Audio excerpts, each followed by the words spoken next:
Sometimes the bravest thing you can do is bet everything on someone everyone else has given up on. Sometimes a single act of faith can change two lives forever. In the frontier town of Grim Hollow, Elsa McKenna stands at a human auction with her last 2 silver coins.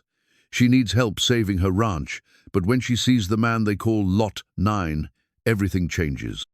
He bears the feared tattoo of the Iron Veil gang across his chest.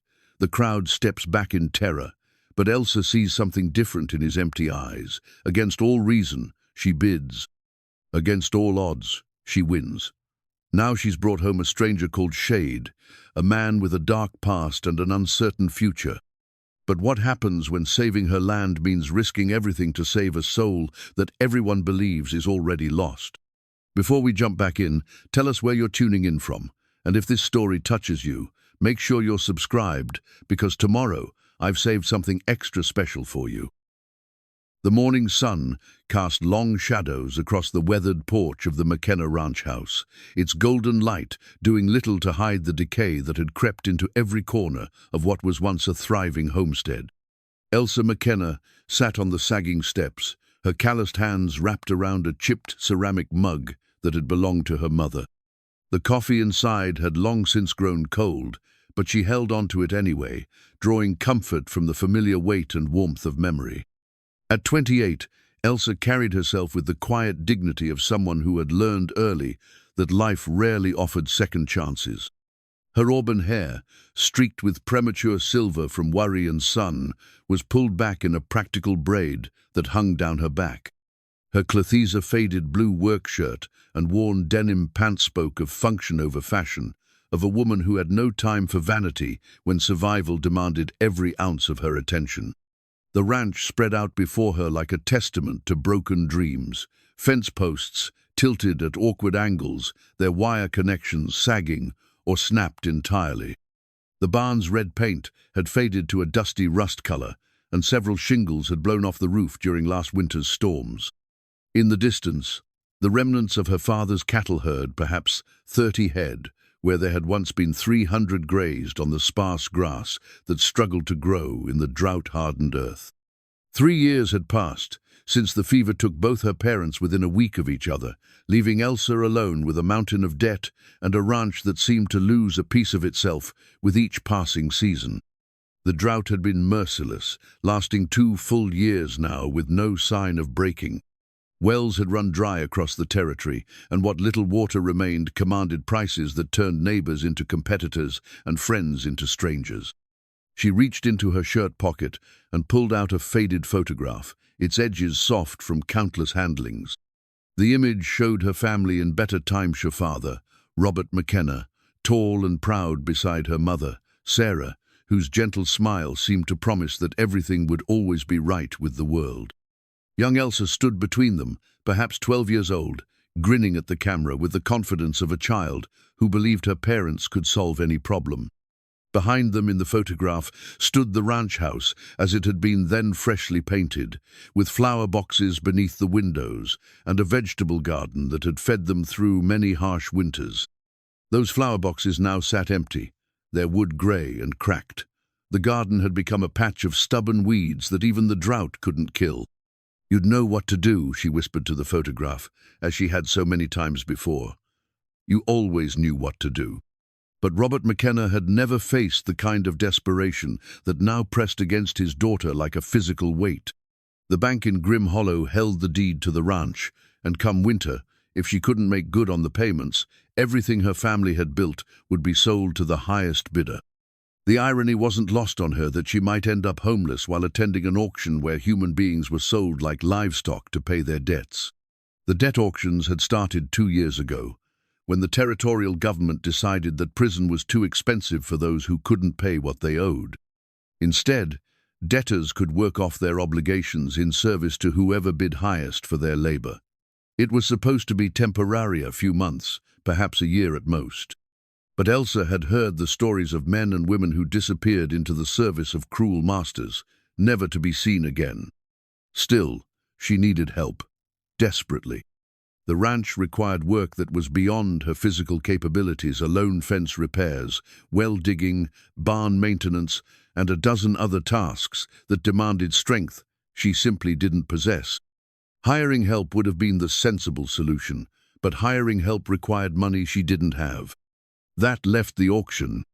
She folded the photograph carefully and returned it to her pocket, then reached for the small leather pouch that contained her last Hope II silver coins that had once belonged to her grandmother. Family legend claimed they were lucky, that they had brought prosperity to 3 generations of McKennas. Elsa had been saving them for the darkest hour, and if this wasn't it, she couldn't imagine what would be. The ride into Grim Hollow took an hour on her father's old mare, a gentle bay named Patience, who had seen better days but still carried Elsa with steady determination.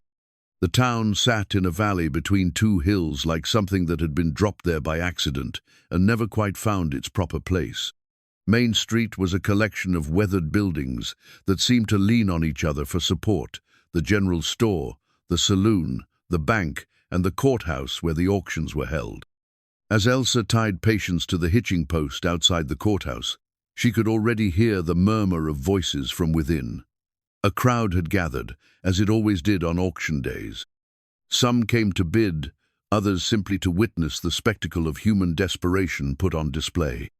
She recognized most of the faces ranchers like herself, though most were in better financial shape, business owners from town, and the occasional drifter looking for cheap labor.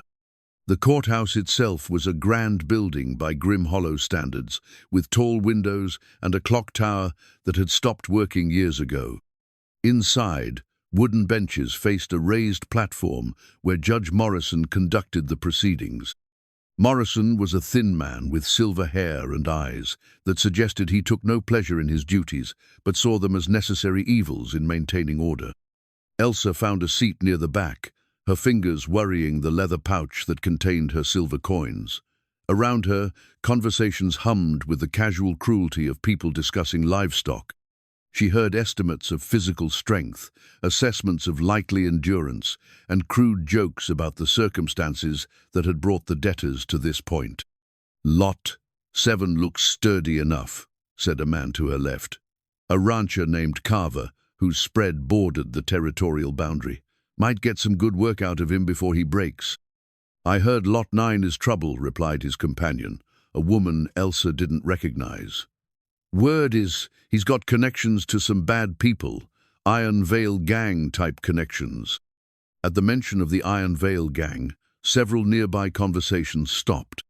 The name carried weight in these part stories of midnight raids, missing travelers, and settlements that woke up to find their young men gone and their supplies vanished.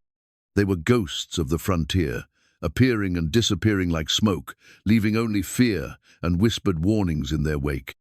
"Why would they auction off one of theirs?" Carver asked. "Maybe he's not one of them anymore," the woman replied. "Maybe he crossed them, and this is what's left." Elsa felt a chill that had nothing to do with the courthouse's stone walls. She had heard the stories too, and the thought of the Iron Veil Gang sent ice through her veins. But she also knew that sometimes stories grew in the telling, becoming larger and more terrible than the truth they were based on. Judge Morrison stepped up to the platform, his gavel in hand. "Ladies and gentlemen, we'll begin with Lot 1.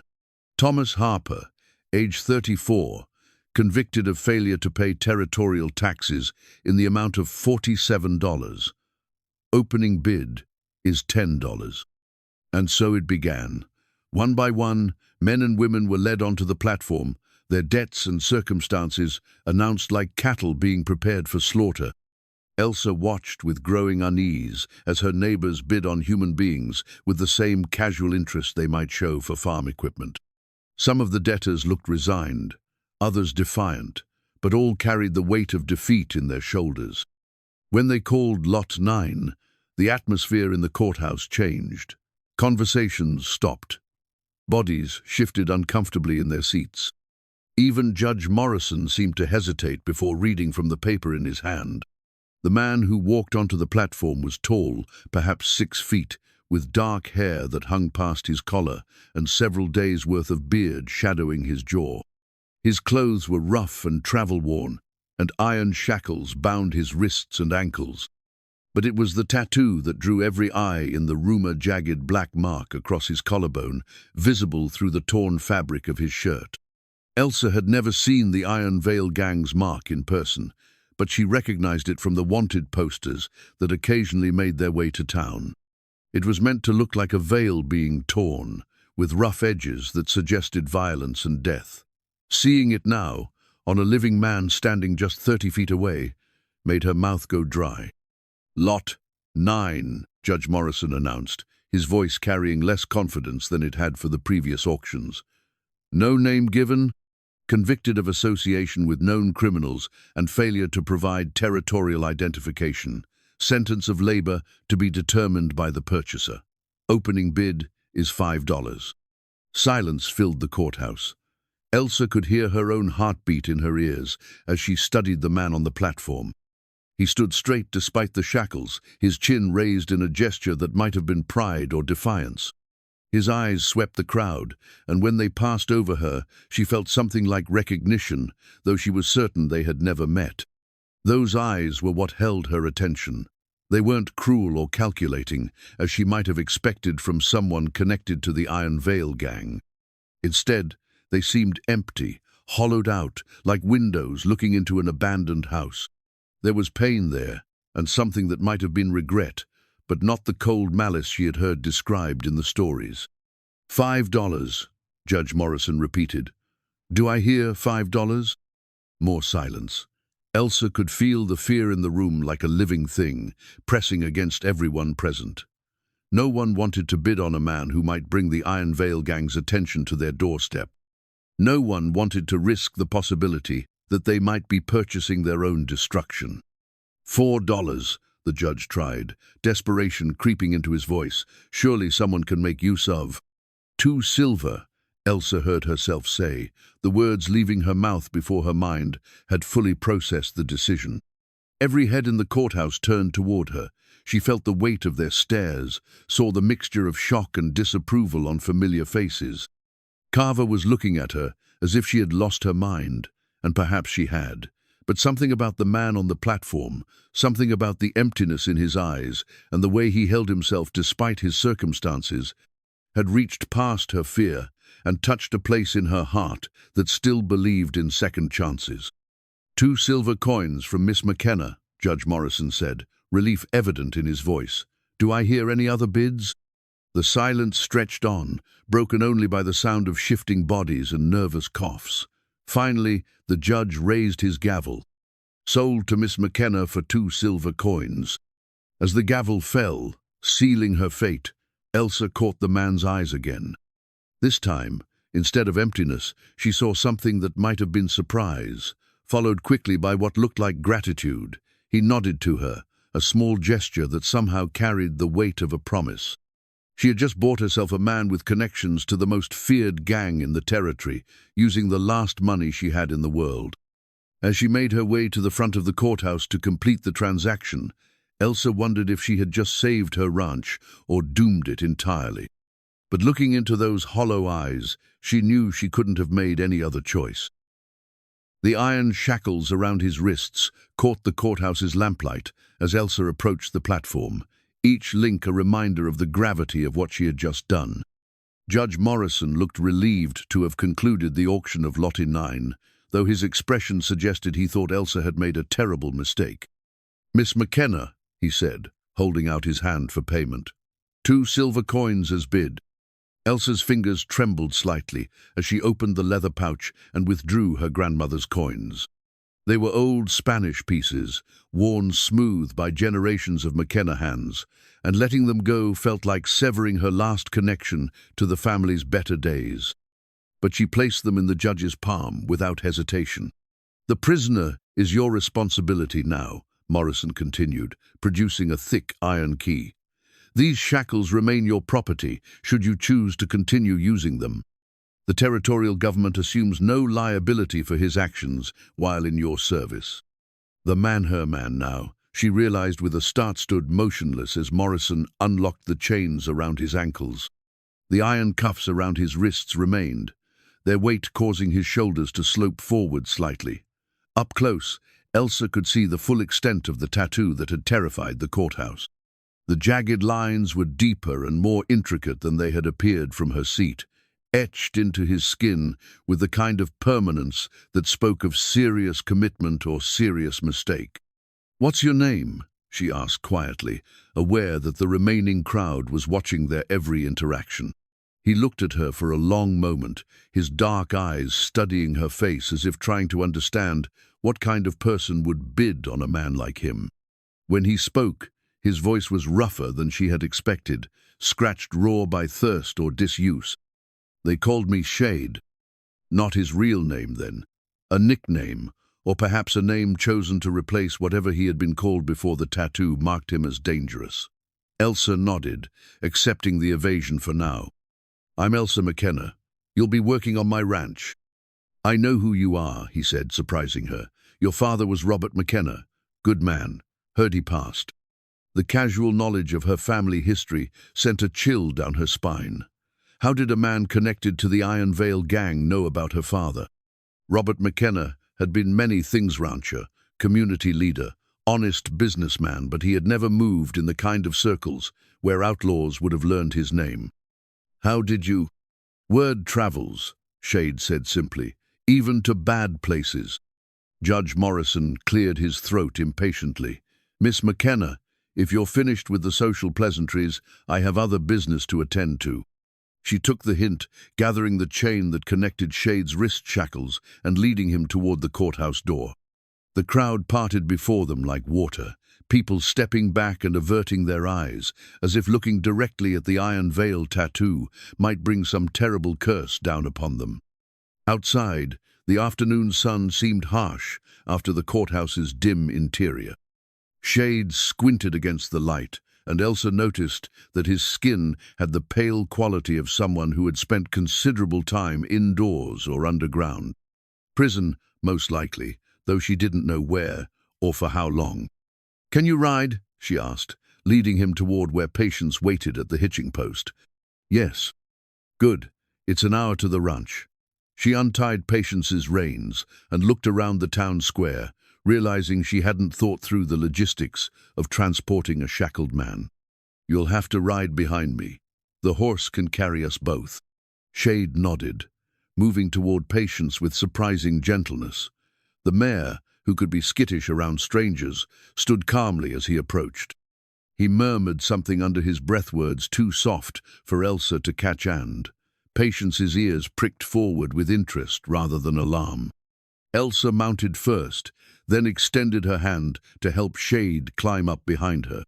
The chains around his wrists made the process awkward, but he managed to settle onto Patience's back without putting too much of his weight on Elsa. She could feel the warmth of his body against her back, a presence that was both reassuring and unsettling. As they rode out of Grim Hollow, Elsa became aware of the stairs following them. Windows in shops and houses framed curious faces, and more than one person stepped out onto the boardwalk to get a better look at the woman who had bought the dangerous man. She kept her eyes forward and urged Patience into a steady trot, eager to put the town behind them. The ride to the ranch passed in silence, broken only by the sound of hoofbeats and the creak of leather. Shade sat still behind her, his breathing steady and controlled. Occasionally, she felt him shift his weight as they navigated rougher terrain, but he never spoke or made any move that seemed threatening. As they crested the hill that overlooked the McKenna ranch, Elsa felt a familiar twist of shame at the property's condition. Seeing it through a stranger's eye, a stranger who might be a criminal maid, the decay seemed more pronounced. The sagging fence line, the weathered buildings, the sparse pasture where her remaining cattle grazed it, all looked like the aftermath of defeat. "This is it," she said, more to break the silence than because explanation was needed. Shade said nothing, but she felt him turn his head to take in the full scope of the ranch. When he finally spoke, his words surprised her. "Good bones," he said quietly. "Place has good bones." They rode down the hill toward the barn, where Elsa dismounted and tied Patience to a post near the water trough. Shade slid down from the horse's back with fluid grace, landing lightly despite the handicap of his shackled wrists. Up close, In the better light of her own property, Elsa could see more details about her purchase. He was younger than she had initially thought, perhaps 30 or 31, with the kind of lean build that came from hard work rather than soft living. His hands, despite the shackles, showed calluses that spoke of familiarity with tools and labor. A thin scar ran along his left jawline, and another disappeared beneath the collar of his shirt. Whatever life he had lived before the auction, it had not been an easy one. "There's a lean-to behind the barn," she said, falling back on the practical concerns that had driven her to the auction in the first place. "You can sleep there. I'll bring you blankets and such after we get you settled." Shade nodded, following her as she led the way around the barn to a small structure that had once housed her father's tools. It was basic shelter, 3 walls and a roof, but it would keep the rain off and provide some privacy. "Are you planning to keep me shackled?" he asked, raising his chained wrists. The question stopped Elsa cold. In her focus on completing the transaction and getting him to the ranch, she hadn't thought beyond the immediate logistics. The shackles were supposed to be her security, her protection against the dangerous man she had purchased. But looking at him now, standing quietly in the shadow of her family's barn, she found it difficult to reconcile the feared iron veil tattoo with the man who had spoken gently to her horse and complimented her property's potential. "I don't know," she admitted. "Judge Morrison said they were mine to use or not." "I won't run," Shade said. "Where would I go? Every lawman in the territory knows this face now, knows this mark." He touched his collarbone where the tattoo was visible.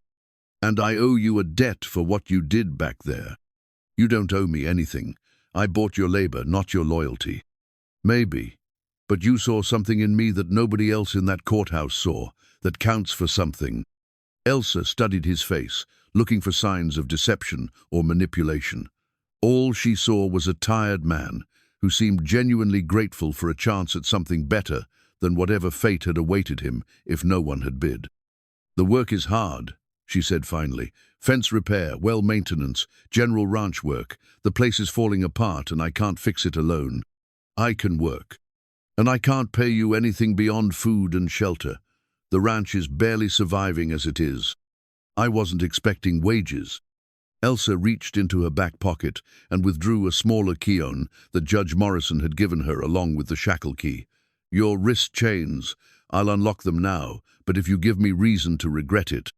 "You won't," Shade said quietly.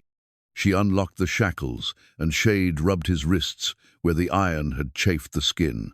He moved his arms and shoulders carefully, working out the stiffness that came from hours of restricted movement. "There's a pump behind the house for washing," Elsa said, stepping back to put some distance between them now that he was unbound. "Outhouse is beyond that. I'll bring you some food, and we can talk about what needs doing first." Shade nodded, looking around the lean-to that would be his home. "Miss McKenna?" "Yes?" "Thank you." The simple words carried weight that made Elsa's chest tight. She nodded and turned away, walking back toward the house with the strange sensation that her life had just changed in ways she couldn't yet understand. As she climbed the porch steps, she could hear Shade moving around behind the barn, the sounds of a man trying to make himself at home in an unfamiliar place. She had gambled everything on a stranger with a dangerous past, and now there was nothing to do but see whether her instincts had been right or whether she had just invited disaster into her life. That night, as she lay in her parents' old bed listening to the night sounds of the ranch, Elsa found herself straining to hear any sign of movement from the lean-to. But there was only silence, broken occasionally by the distant sound of cattle settling in for the night and the whisper of wind through the broken fence wire. She had bought herself help, but at what cost? Only time would tell whether the man called Shade would be her salvation or her ruin. Dawn broke grey and cold over the McKenna ranch, with the kind of chill that promised winter was not far behind. Elsa woke to the sound of hammering rhythmic, purposeful strikes that seemed to come from the direction of the barn. She dressed quickly and stepped onto the porch to investigate, wrapping her mother's old shawl around her shoulders against the morning air. Behind the barn, she found Shade working on the fence line that separated the pasture from the main yard. He had somehow procured a hammer and nails she, suspected from her father's old toolbox in the lean-to, was methodically replacing the rotted fence post that had been leaning at a dangerous angle for months. "You're up early," she called, walking closer to observe his work. Shade looked up from where he was driving a nail into the new post.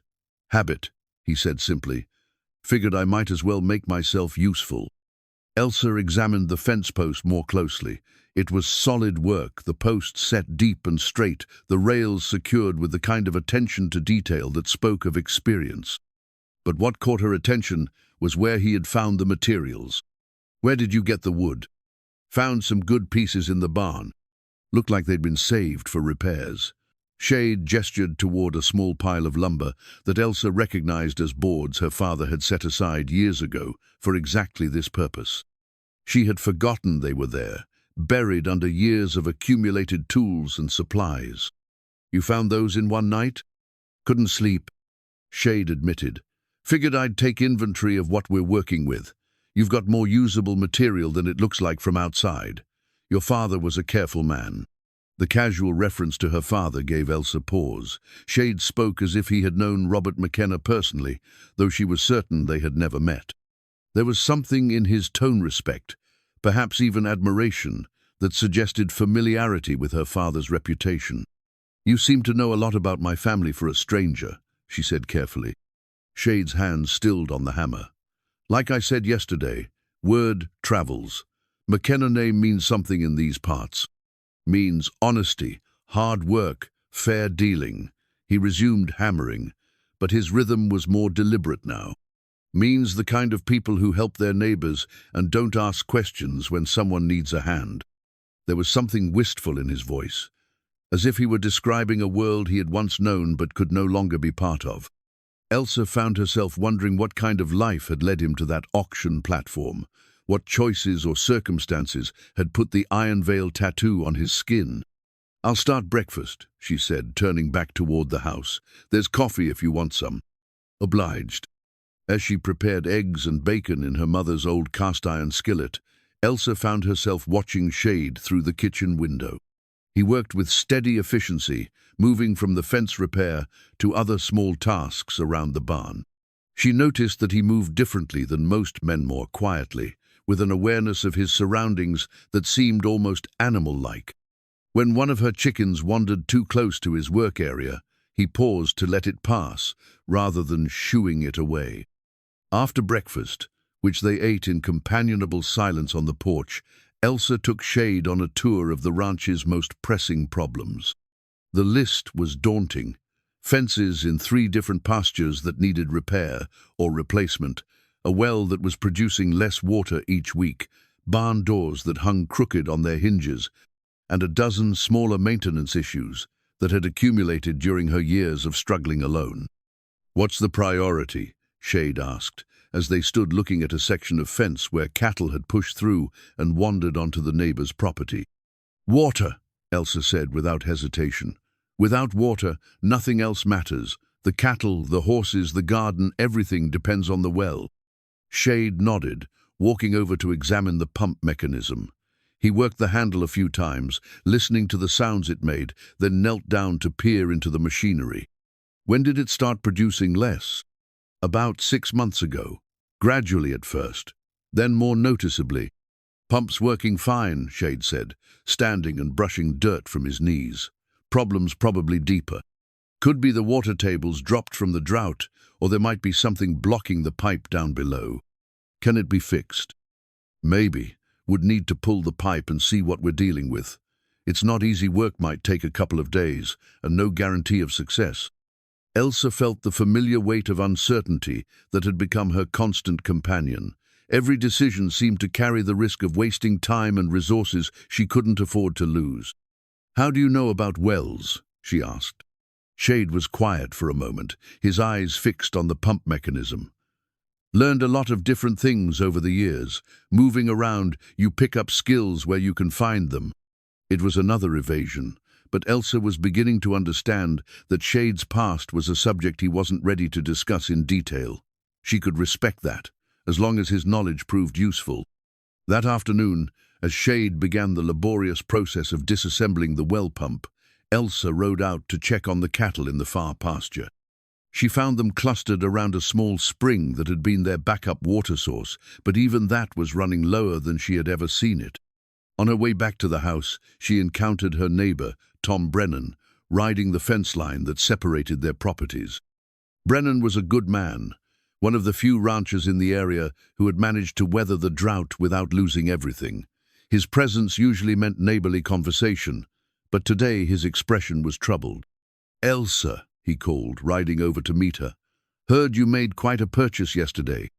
Word traveled fast in a small community like Grim Hollow. Elsa had expected questions and probably criticism from her neighbors, but she had hoped for at least a day or two before the interrogation began. "I needed help with the ranch," she said simply. "Help, sure, but that particular kind of help." Brennan shook his head. "Elsa, that man's got connections to some very bad people. Iron Veil gang doesn't just let their own get sold at auction. Makes a person wonder what he did to end up there." "Maybe he's not one of them," Elsa said, though she wasn't entirely convinced herself. "That tattoo says otherwise, and even if he's not active with them anymore, he's still a target. Gangs don't like loose ends, and they don't forgive betrayal." Brennan's voice carried genuine concern. "You could be putting yourself in danger." Elsa knew Brennan meant well, but his words stirred the defensive instinct that had kept her fighting for the ranch, long past the point where others might have given up. "I appreciate your concern, Tom, but I can take care of myself." "I know you can. Your father raised you right. But Robert McKenna never had to deal with the kind of people who might come looking for that man. If you need help with the ranch, I've got hands who could." "I can't afford to hire anyone," Elsa cut him off. "You know that." Brennan nodded reluctantly. "Just promise me you'll be careful, and if anything seems wrong, anything at all, you send word. Mary and I don't live that far away." "I promise." As Brennan rode away, Elsa felt the weight of isolation that had become all too familiar. Her neighbors cared about her, but they also had their own families and properties to worry about. In the end, she was alone with her choices and their consequences. That evening, as she prepared dinner, she found herself watching Shade through the kitchen window again. He had worked steadily all day on the well, and she could see that he had made significant progress. The pump mechanism lay in carefully organized pieces, and he was examining something that looked like a section of pipe. When she called him for dinner, he approached the house with what appeared to be good news. "Found the problem," he said, holding up a piece of metal that had been corroded beyond recognition. "Filters completely clogged with mineral deposits.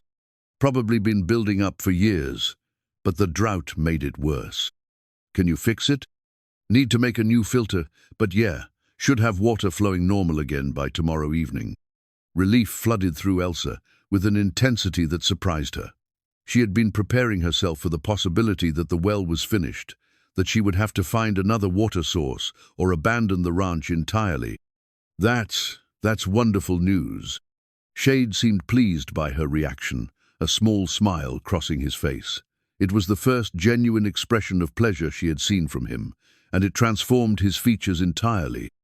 For a moment, he looked less like a dangerous man with a feared tattoo, and more like someone who took satisfaction in solving problems and helping others. As they ate dinner on the porch, watching the sun set over the distant mountains, Elsa found herself thinking about Tom Brennan's warnings. She had bought Shade because she needed help, but she was beginning to realize that her motivations might have been more complex than simple necessity.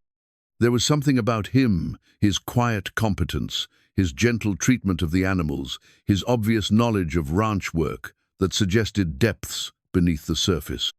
Whatever had led him to that auction platform, whatever connection he had to the Iron Veil gang, he was proving to be exactly the kind of help she needed. But Brennan's words echoed in her mind as darkness settled over the ranch. Gangs don't like loose ends, and they don't forgive betrayal. If Shade was running from his past, how long would it be before that past came looking for him? And when it did, would she be ready for the consequences of her decision to give him sanctuary? 3 days after fixing the well, Shade had fallen into a rhythm that surprised Elsa with its naturalness. He rose before dawn, worked steadily through the day with brief breaks for meals, and spent his evenings in the lean-to, emerging only when she called him for dinner. It was a pattern that suggested discipline and self-sufficiency, qualities that seemed at odds with the criminal reputation his tattoo implied. On the morning of the fourth day, Elsa discovered something that gave her new insight into the man she had purchased. She had walked around the barn to check on the progress of another fence repair when she heard an unusual sound, singing, low and melodic, drifting from the direction of the horse corral. Following the sound, she found Shade working with her father's old gelding, Caesar, who had been lame for months and difficult to handle. The horse stood calmly while Shade examined his front left hoof, and the singing continued in a language Elsa didn't recognize.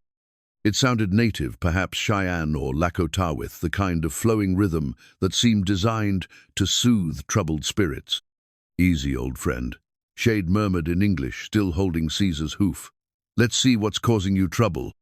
Elsa watched as he carefully cleaned debris from the hoof, his movements gentle and patient. Caesar, who usually fought any attempt to handle his feet, stood perfectly still.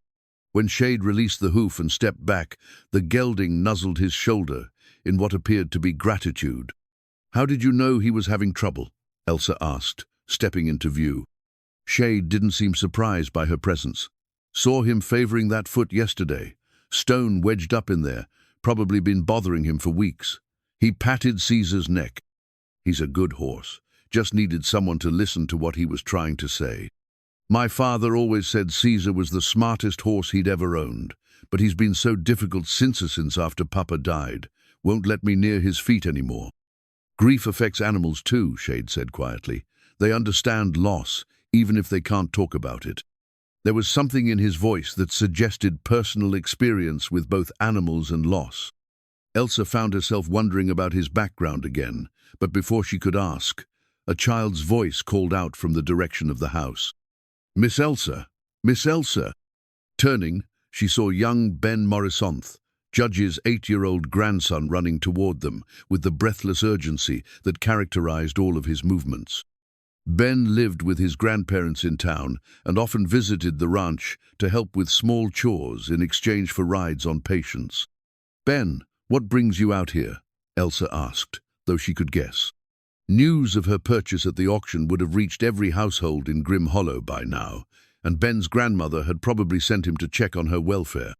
"Grandmama wanted me to bring you these," Ben said, holding out a cloth bag that smelled of fresh baking, "and to make sure you're all right." Elsa accepted the bag, knowing it would contain Martha Morrison's excellent biscuits. The judge's wife was a kind woman who worried about Elsa living alone, and her baked goods were always a welcome addition to the ranch's simple fare. "That's very kind of her. Tell her I'm doing just fine." Ben's eyes had found Shade, and he stared with the unguarded curiosity of childhood. "Are you the man Grandpa sold to Miss Elsa?" "Ben," Elsa said sharply, but Shade raised a hand to indicate he didn't mind the question. "I suppose I am," Shade said, crouching down to bring himself closer to Ben's eye level. "What's your name, son?" "Benjamin Morrison, but everyone calls me Ben." The boy's initial wariness seemed to be evaporating in the face of Shade's calm demeanor. "Are you really from the Iron Veil gang?" "Ben!" Elsa exclaimed, mortified by the directness of the question. But Shade answered with surprising honesty. "I used to know some people who were in that gang, but I'm not part of that life anymore." "Did you do bad things?" Shade was quiet for a long moment, his dark eyes serious as he considered the question. "I made mistakes," he said finally. "Bad choices that hurt people. Now I'm trying to do better." Ben nodded, as if this explanation made perfect sense to him. "Grandmama says everyone deserves a chance to be good if they really want to." "Your grandmama sounds like a wise woman." "She is. She makes the best cookies in Grim Hollow too." Ben paused, studying Shade's face with the intense concentration children brought to important decisions. "Do you like horses?" "I do. Caesar used to let me ride him, but he's been grumpy lately. Miss Elsa says his foot hurts." "His foot is better now," Shade said, glancing at Elsa for permission. "If it's all right with Miss Elsa, maybe you could visit with him." Ben looked at Elsa with hopeful eyes, and she found herself nodding despite her instinct to keep the boy away from her mysterious purchase. There was something about the interaction between Shade and Ben that seemed natural and safe, and Caesar was indeed moving more easily now. As Ben led Caesar around the corral, chattering about school and his friends in town, Elsa observed Shade's reaction to the child. His whole demeanor seemed to soften, and he watched Ben with the kind of protective attention she might have expected from an uncle or older brother. "You're good with children," she said. "Had a younger brother once," Shade replied, and for the first time since she had met him, real pain flickered across his features. Long time ago. The past tense and the expression on his face told Elsa not to pursue the subject. Instead, she watched as Ben successfully guided Caesar through a simple pattern around the corral, the horse responding to the boy's gentle commands with restored trust. When Ben finally left, promising to return soon with another message from his grandmother, Elsa and Shade continued working on the fence repairs in comfortable silence. But as the afternoon wore on, she became aware that Shade was fashioning something from a piece of discarded wood, carving it with a small knife during brief breaks in the fence work. "What are you making?" she asked during one of these breaks. Shade held up the partially carved piece. It was taking the shape of a small horse, roughly the size of a child's toy, with careful attention to the proportions and details that would make it recognizable as Caesar. "Thought Ben might like it," Shade said, returning to his carving. "Boy seems fond of horses." The simple kindness of the gesture caught Elsa off guard. Here was a man feared throughout the territory, branded with the mark of killers and thieves, spending his free time carving a toy for a child he had just met. "That's very thoughtful." Shade shrugged, as if such gestures were natural and unremarkable. "Boy's got good instincts about people. Reminds me of—" He stopped himself, but Elsa could guess he had been thinking of his brother again. That evening, as they shared dinner on the porch, 3 riders appeared on the horizon, approaching from the direction of town. Elsa felt Shade tense beside her, his relaxed posture shifting to something more alert and ready. His hand moved unconsciously toward his hip, where a gun belt would have hung if he had been armed. "You expecting visitors?" he asked quietly. "No." Elsa stood to get a better look at the approaching riders. As they came closer, she recognized them as ranch hands from the Carver Spreadman she knew by sight, but not by name. "They're from my neighbor's place." The riders stopped at the edge of the yard, their horses stamping and snorting after the hard ride. The leader, a lean man with graying hair and suspicious eyes, touched his hat brim in a gesture that was more formality than respect. "Miss McKenna," he said. "Name's Dutch Carver's foreman. We're looking for some missing cattle. Wondered if any strays might have wandered onto your property." It was a reasonable request, but something about the man's manner and the way his companions kept glancing at Shade suggested their visit had another purpose. "I haven't seen any Carver cattle," Elsa replied, "but you're welcome to ride the fence line and check." "Obliged."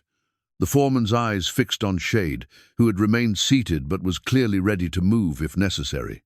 "You'd be the man Miss McKenna bought at auction." "I would," Shade said evenly. "Heard you got some interesting tattoos." The statement hung in the air like a challenge. Elsa could feel the tension building between the men, and she recognized the kind of confrontation that could escalate quickly if not handled carefully. "My employee's past is not your concern," she said firmly. "If you want to look for your cattle, you're welcome to do so. Otherwise, I'll ask you to move along." The foreman's smile was cold. "Just being neighborly, Miss McKenna. Lot of folks in these parts are concerned about your safety, what with the kind of help you've taken on." "My safety is my own responsibility." "Course it is. But if that help brings the wrong kind of attention to the area, well, that becomes everyone's concern." It was a threat, thinly veiled but unmistakable. Elsa felt anger rising in her chest, but before she could respond, Shade stood slowly from his chair. "You have something to say to me," he said quietly. "Say it direct." The foreman's hand moved toward the gun at his hip, and his companions shifted in their saddles. For a moment, violence seemed inevitable. Then Shade raised both hands, palms out, in a gesture of peace. "I'm not looking for trouble," he said. "I'm just trying to work and stay out of everyone's way. But if you want to make this about something other than missing cattle, we can do that too." There was something in his voice, a quiet confidence, that suggested he was not intimidated by 3 armed men, that gave the foreman pause. After a tense moment, he relaxed his gun hand and gathered his reins. "Cattle might have wandered toward the creek," he said to Elsa, as if the confrontation had never happened. "We'll check down that way." As the riders moved off toward the creek, Elsa turned to Shade. "What was that about?" "Testing," Shade said simply. "Seeing how I'd react, whether I'm the kind of man who starts trouble or finishes it." "And what did they learn?" Shade's smile was grim. "That I'm not going anywhere." Later that night, as Elsa lay in bed listening to the night sounds of the ranch, she thought about the day's events. Ben's easy acceptance of Shade, the gentle way he had treated Caesar, the toy he was carving for a child. He barely knew all of it, painted a picture that contradicted the feared reputation of his tattoo. But the confrontation with Carver's men reminded her that Shade's past was not something that could be ignored or forgotten. Whatever he had been before coming to her ranch, whatever connection he had to the Iron Veil gang, there were people who saw him as a threat that needed to be neutralized. As sleep finally claimed her, Elsa wondered how long they would be allowed to exist in the peaceful routine they had established. And what would happen when the outside world decided that Shade's presence on her ranch was no longer tolerable? 2 weeks into their arrangement, Elsa woke to find a wounded hawk in the yard, its wing dragging as it tried to escape from Caesar's curious investigation. She rushed outside in her nightgown and robe, intending to shoo the horse away before he accidentally trampled the injured bird, but stopped short when she saw Shade already crouched near the hawk. He moved with infinite patience, speaking in that same native language she had heard him use with Caesar, his hands steady and sure, as he examined the bird's wing. The hawk, which should have been struggling or trying to flee, remained perfectly still under his touch. "How badly is it hurt?" Elsa asked softly, not wanting to startle either the bird or the man tending to it. "Wings not broken," Shade murmured, his attention still focused on the hawk. "Looks like it got tangled in some old fence wire. Cut up pretty good, but it'll heal if it's given the chance." Elsa watched as he carefully untangled a piece of rusted wire from the hawk's wing, his movements so gentle that the bird barely reacted. When he finished, he lifted the hawk in both hands and carried it to a sheltered spot near the barn where it would be safe from predators while it recovered. "You seem to have a way with injured things," she observed. Shade looked at her, and for a moment she saw something vulnerable in his expression. "Maybe because I know what it feels like to be hurt and have nowhere to go." The admission hung between them, like a bridge she wasn't sure either of them was ready to cross. But before she could respond, the sound of approaching horses broke the morning stillness. This time it was only one rider, and Elsa recognized Tom Brennan's distinctive bay mare. "Elsa," Brennan called as he approached, his face grave. "We need to talk." Shade melted away toward the barn without being asked, understanding instinctively that this conversation was not meant for his ears. Elsa pulled her robe tighter and met Brennan near the porch. "What's wrong, Tom?" "Had visitors yesterday evening, 3 men asking questions about your hired hand." Brennan dismounted and tied his horse to the porch rail. "They weren't local." A chill ran down Elsa's spine that had nothing to do with the morning air. "What kind of questions?" "The kind that suggests they're looking for someone specific. They had a good description: tall, dark hair, scar along his jaw, and of course, that tattoo." Brennan's expression was troubled.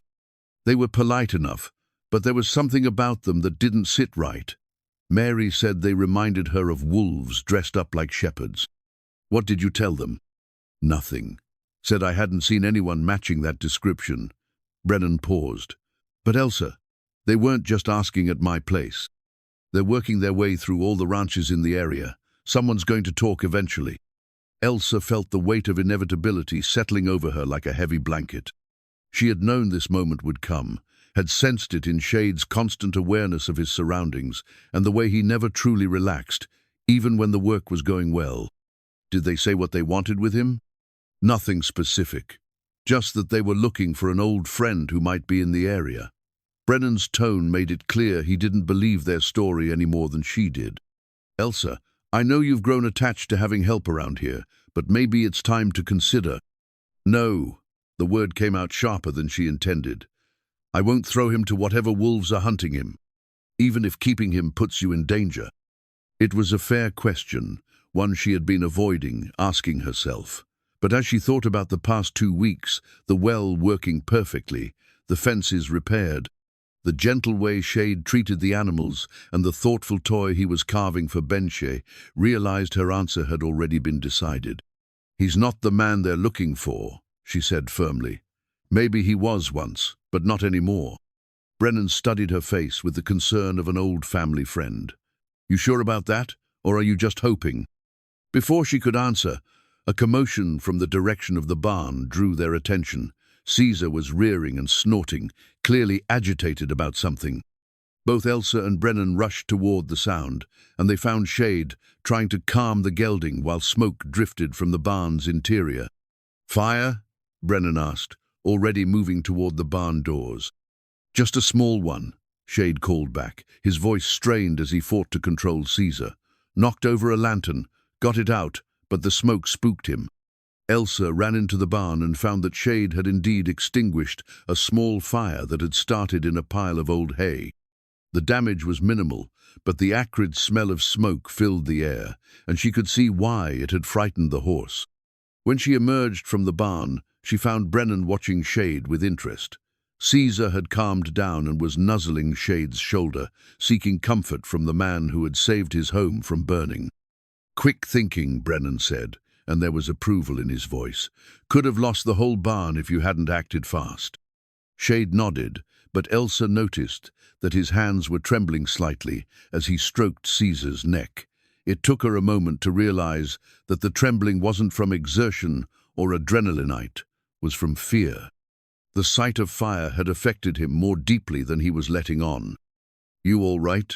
She asked quietly. Fine, Shade said, but his voice was too controlled, too carefully neutral. After Brennan left, carrying with him a promise from Elsa that she would be careful and send word if anything seemed wrong, she found Shade sitting on a pile of lumber behind the barn. He was working on the wooden horse again, but his carving was less steady than usual. The fire, she said, settling down beside him, it reminded you of something.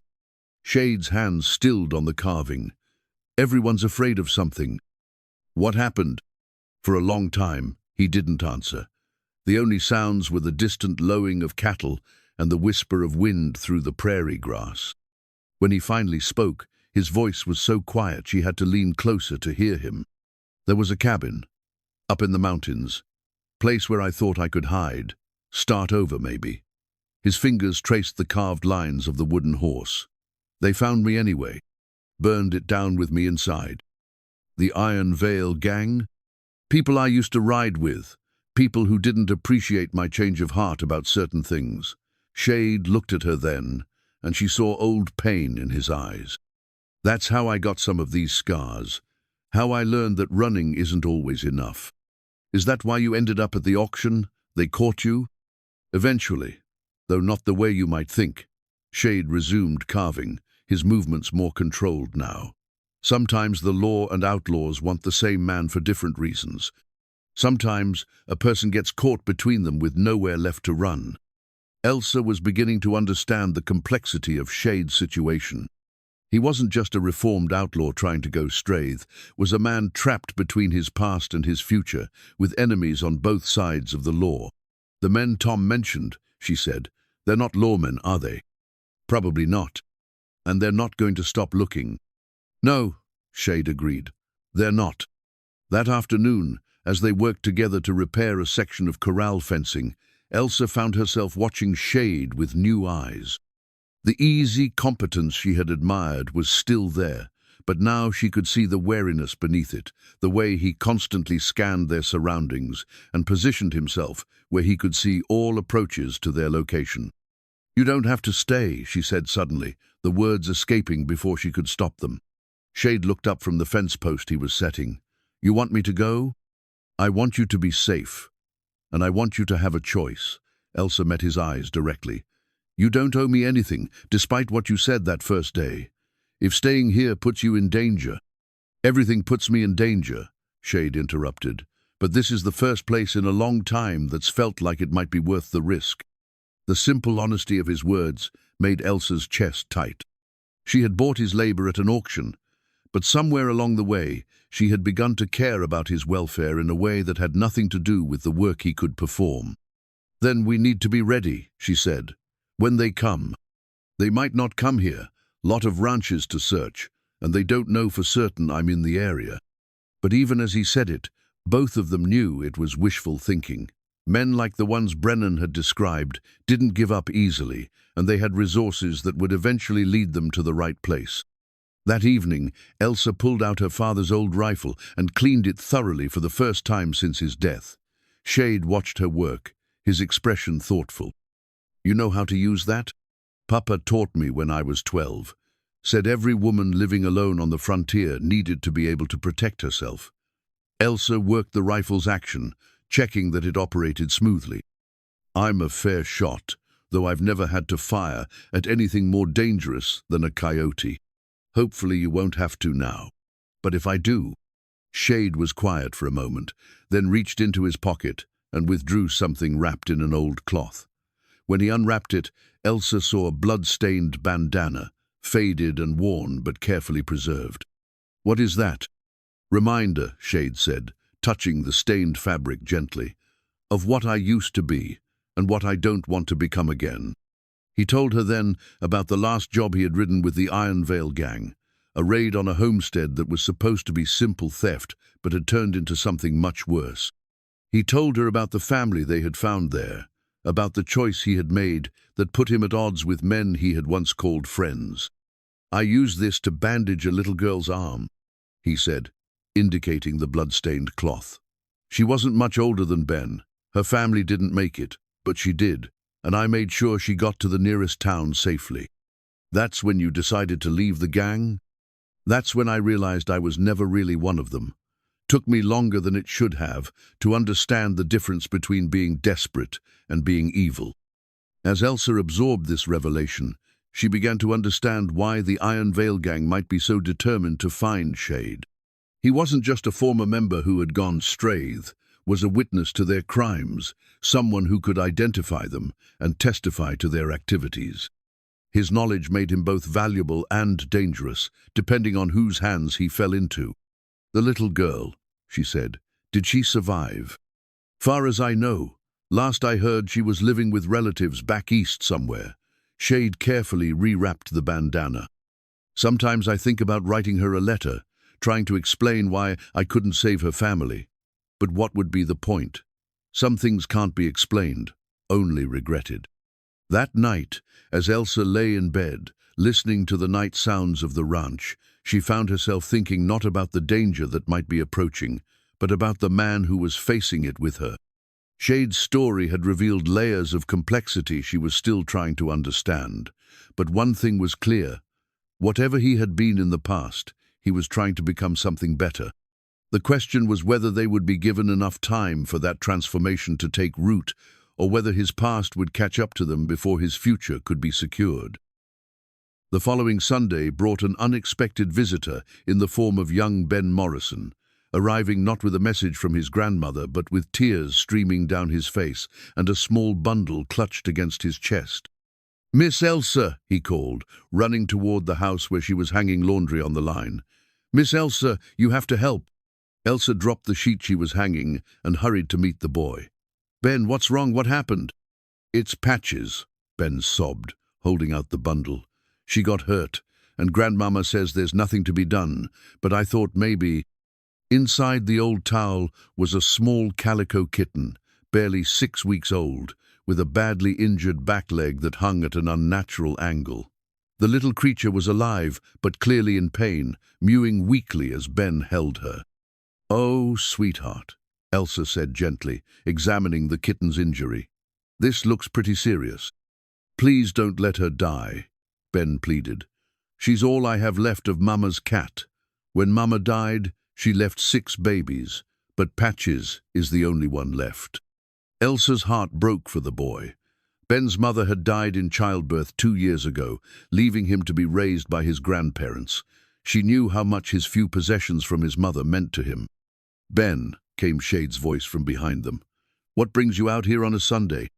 Ben turned toward Shade, his face streaked with tears. "It's Patches. She fell from the barn loft and hurt her leg real bad. Grandmama says the kindest thing would be to—" He couldn't finish the sentence. Shade approached slowly and gently, took the bundle from Ben's arms.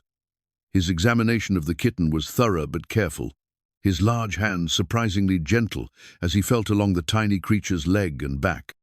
"Leg's broken," he said after a moment. "But it's a clean break. Might heal if it's set right and she's kept quiet." "You can fix her?" Ben asked, hope brightening his tear-stained face. "Maybe. No promises, but I can try." Shade looked at Elsa. "We'll need some thin strips of wood for a splint and something soft to wrap it with." For the next hour, Elsa watched as Shade worked with infinite patience to set the kitten's leg and fashion a tiny splint from pieces of thin cedar. Ben assisted, following Shade's quiet instructions with the seriousness of a surgeon's apprentice. Throughout the procedure, Shade maintained a steady stream of gentle conversation, sometimes directed at the kitten, sometimes at Ben, always in the calm, reassuring tone that seemed to soothe both human and animal anxiety. "There," Shade said finally, settling the splinted kitten into a basket lined with soft rags. "She'll need to stay very quiet for a few weeks while the bone heals. No running, no jumping, just rest and food and patience." "Thank you," Ben whispered, his voice thick with gratitude. "Thank you so much." "Don't thank me yet," Shade cautioned. "She's got a long way to go before we know if this will work." But even as he spoke, the kitten had begun to purr, a tiny motor sound that suggested she was feeling better already. Ben's face lit up with the first real smile Elsa had seen from him since his arrival. "Can I stay and help take care of her?" "If your grandparents say it's all right." Elsa agreed. "But Ben, you understand what Shade told you about no promises, right? Sometimes even when we do everything right, things don't work out the way we hope." Ben nodded solemnly. "I understand, but at least now she has a chance." As they settled the kitten in the barn where she would be safe and warm, Elsa found herself thinking about chances and second opportunities. Like the kitten, Shade had been broken and discarded, written off as beyond help. But given the right care and patience, even the most damaged things could sometimes heal. That afternoon, while Ben sat guard over the sleeping kitten and read to her from a book of fairy tales he had brought from town, Elsa and Shade continued their work on the ranch. They were replacing a section of fence near the creek when Shade suddenly went very still, his attention focused on something in the distance. "What is it?" Elsa asked, following his gaze. "Riders," Shade said quietly, 3 of them, coming up from the south. Elsa shaded her eyes and could just make out the approaching figures. They were still too far away to identify, but something about their purposeful approach made her uneasy. "Could be anyone," she said, though she didn't really believe it. "Could be," Shade agreed, but he was already moving toward the barn where his work tools and Ben were located. The riders approached at a steady pace, neither hurrying nor dawdling. As they drew closer, Elsa could see that they were well armed and well mounted, their horses showing the quality that came with money and care. These were not casual travelers or neighboring ranchers. "Ben," Shade called softly as they reached the barn. "I need you to take Patches into the house and stay there with Miss Elsa until these men leave." "Why?" Ben asked, but he was already gathering up the kitten's basket. "Just being careful," Shade said, his eyes never leaving the approaching riders. Elsa started to protest that she wasn't going to hide in her own house, but the expression on Shade's face stopped her. This was the man who had survived years as part of the Iron Veil gang, and his instincts for danger were undoubtedly better than hers. "Come on, Ben," she said, taking his arm. "Let's get Patches settled inside." From the kitchen window, Elsa watched as the 3 riders entered her yard. They were rough-looking men, the kind who carried their violence like a visible aura. The leader was a big man with graying hair and scars that spoke of a hard life. His companions were younger but no less dangerous looking. Shade stood in front of the barn, his posture relaxed but ready. He had positioned himself where he could see all three men clearly, and Elsa noticed that he stayed within reach of the pitchfork he had been using to clean stalls. "Afternoon," the leader called out as they approached. "Name's Kruger. We're looking for someone. Wondered if you might have seen him." "Lot of people pass through," Shade replied evenly. "Who you looking for?" "Fellow about your height and build, dark hair, some scars, and a particular tattoo on his chest." Kruger's smile was cold. "Used to ride with some mutual friends of ours." "Don't know anyone like that." "Funny thing," Kruger continued, dismounting from his horse. "Description, we got matches you pretty close. Mind showing us your chest?" Elsa felt her heart stop. Beside her, Ben looked confused but sensed the tension in the air.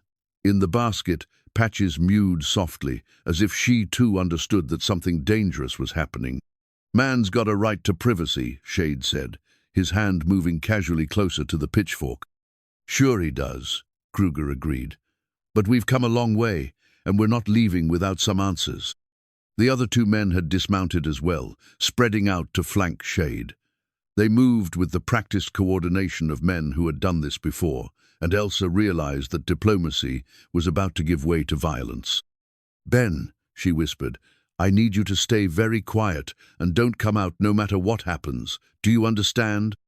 The boy nodded, his eyes wide with fear but his grip firm on the kitten's basket. Elsa reached for her father's rifle, which she had begun keeping close since Brennan's warning. Her hands shook as she checked that it was loaded, and she positioned herself at the window where she could see the confrontation clearly. In the yard, the tension had escalated to the breaking point. Kruger was reaching for his gun when Shade suddenly moved, faster than Elsa would have thought possible. The pitchfork became a weapon in his hands, and within seconds one of the flanking men was down and Kruger was backing away, his own weapon only half drawn. "You're quicker than I expected," Kruger said, his voice carrying grudging respect. "But you're still outnumbered." "Maybe," Shade replied, "but I'm not alone." Elsa took that as her cue and stepped onto the porch, rifle in hand. "You men are trespassing on my property," she called out, her voice steadier than she had expected. "I suggest you leave." Kruger looked at her with amusement. "Little lady, you don't want to get involved in this. This is business between old friends." "My property, my business," Elsa replied, raising the rifle to her shoulder. "And I'm not your little lady." The confrontation might have continued, but the sound of approaching hoofbeats from the direction of town drew everyone's attention. Tom Brennan was riding hard toward the ranch, and behind him came two other men, Elsa recognized as his sons. Kruger assessed the changing odds, and apparently decided that discretion was the better part of valor. "This isn't over," he said to Shade, gesturing for his men to remount. "It is for today," Shade replied. As the three riders departed, Brennan and his sons arrived in the yard. Tom dismounted quickly and approached the porch, where Elsa still stood with the rifle.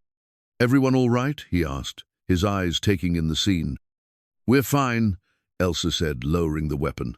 "Thanks to good timing." "Saw them riding toward your place," Brennan explained. "Something about them didn't sit right, so I thought we'd better check."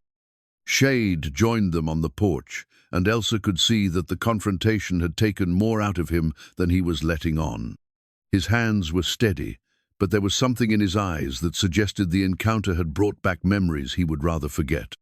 "They'll be back," he said quietly. "Probably with more men next time."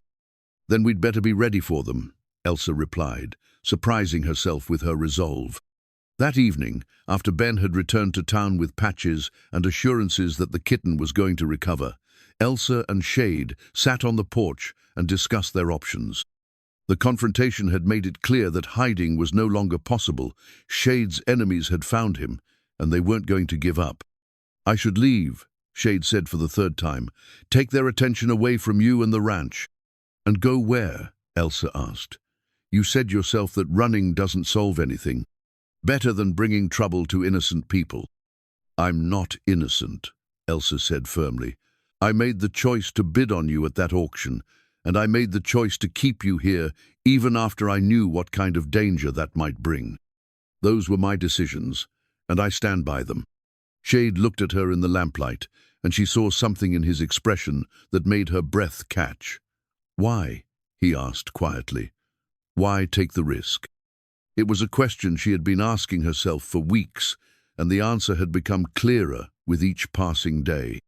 She cared about him not just as hired help or even as a friend, but as a man whose redemption had become important to her in ways she was only beginning to understand. "Because everyone deserves a chance to become who they're meant to be," she said finally. "And because I think you're becoming a good man, Shade. Maybe you always were, underneath everything else." He was quiet for a long time, and when he spoke, his voice was rough with emotion.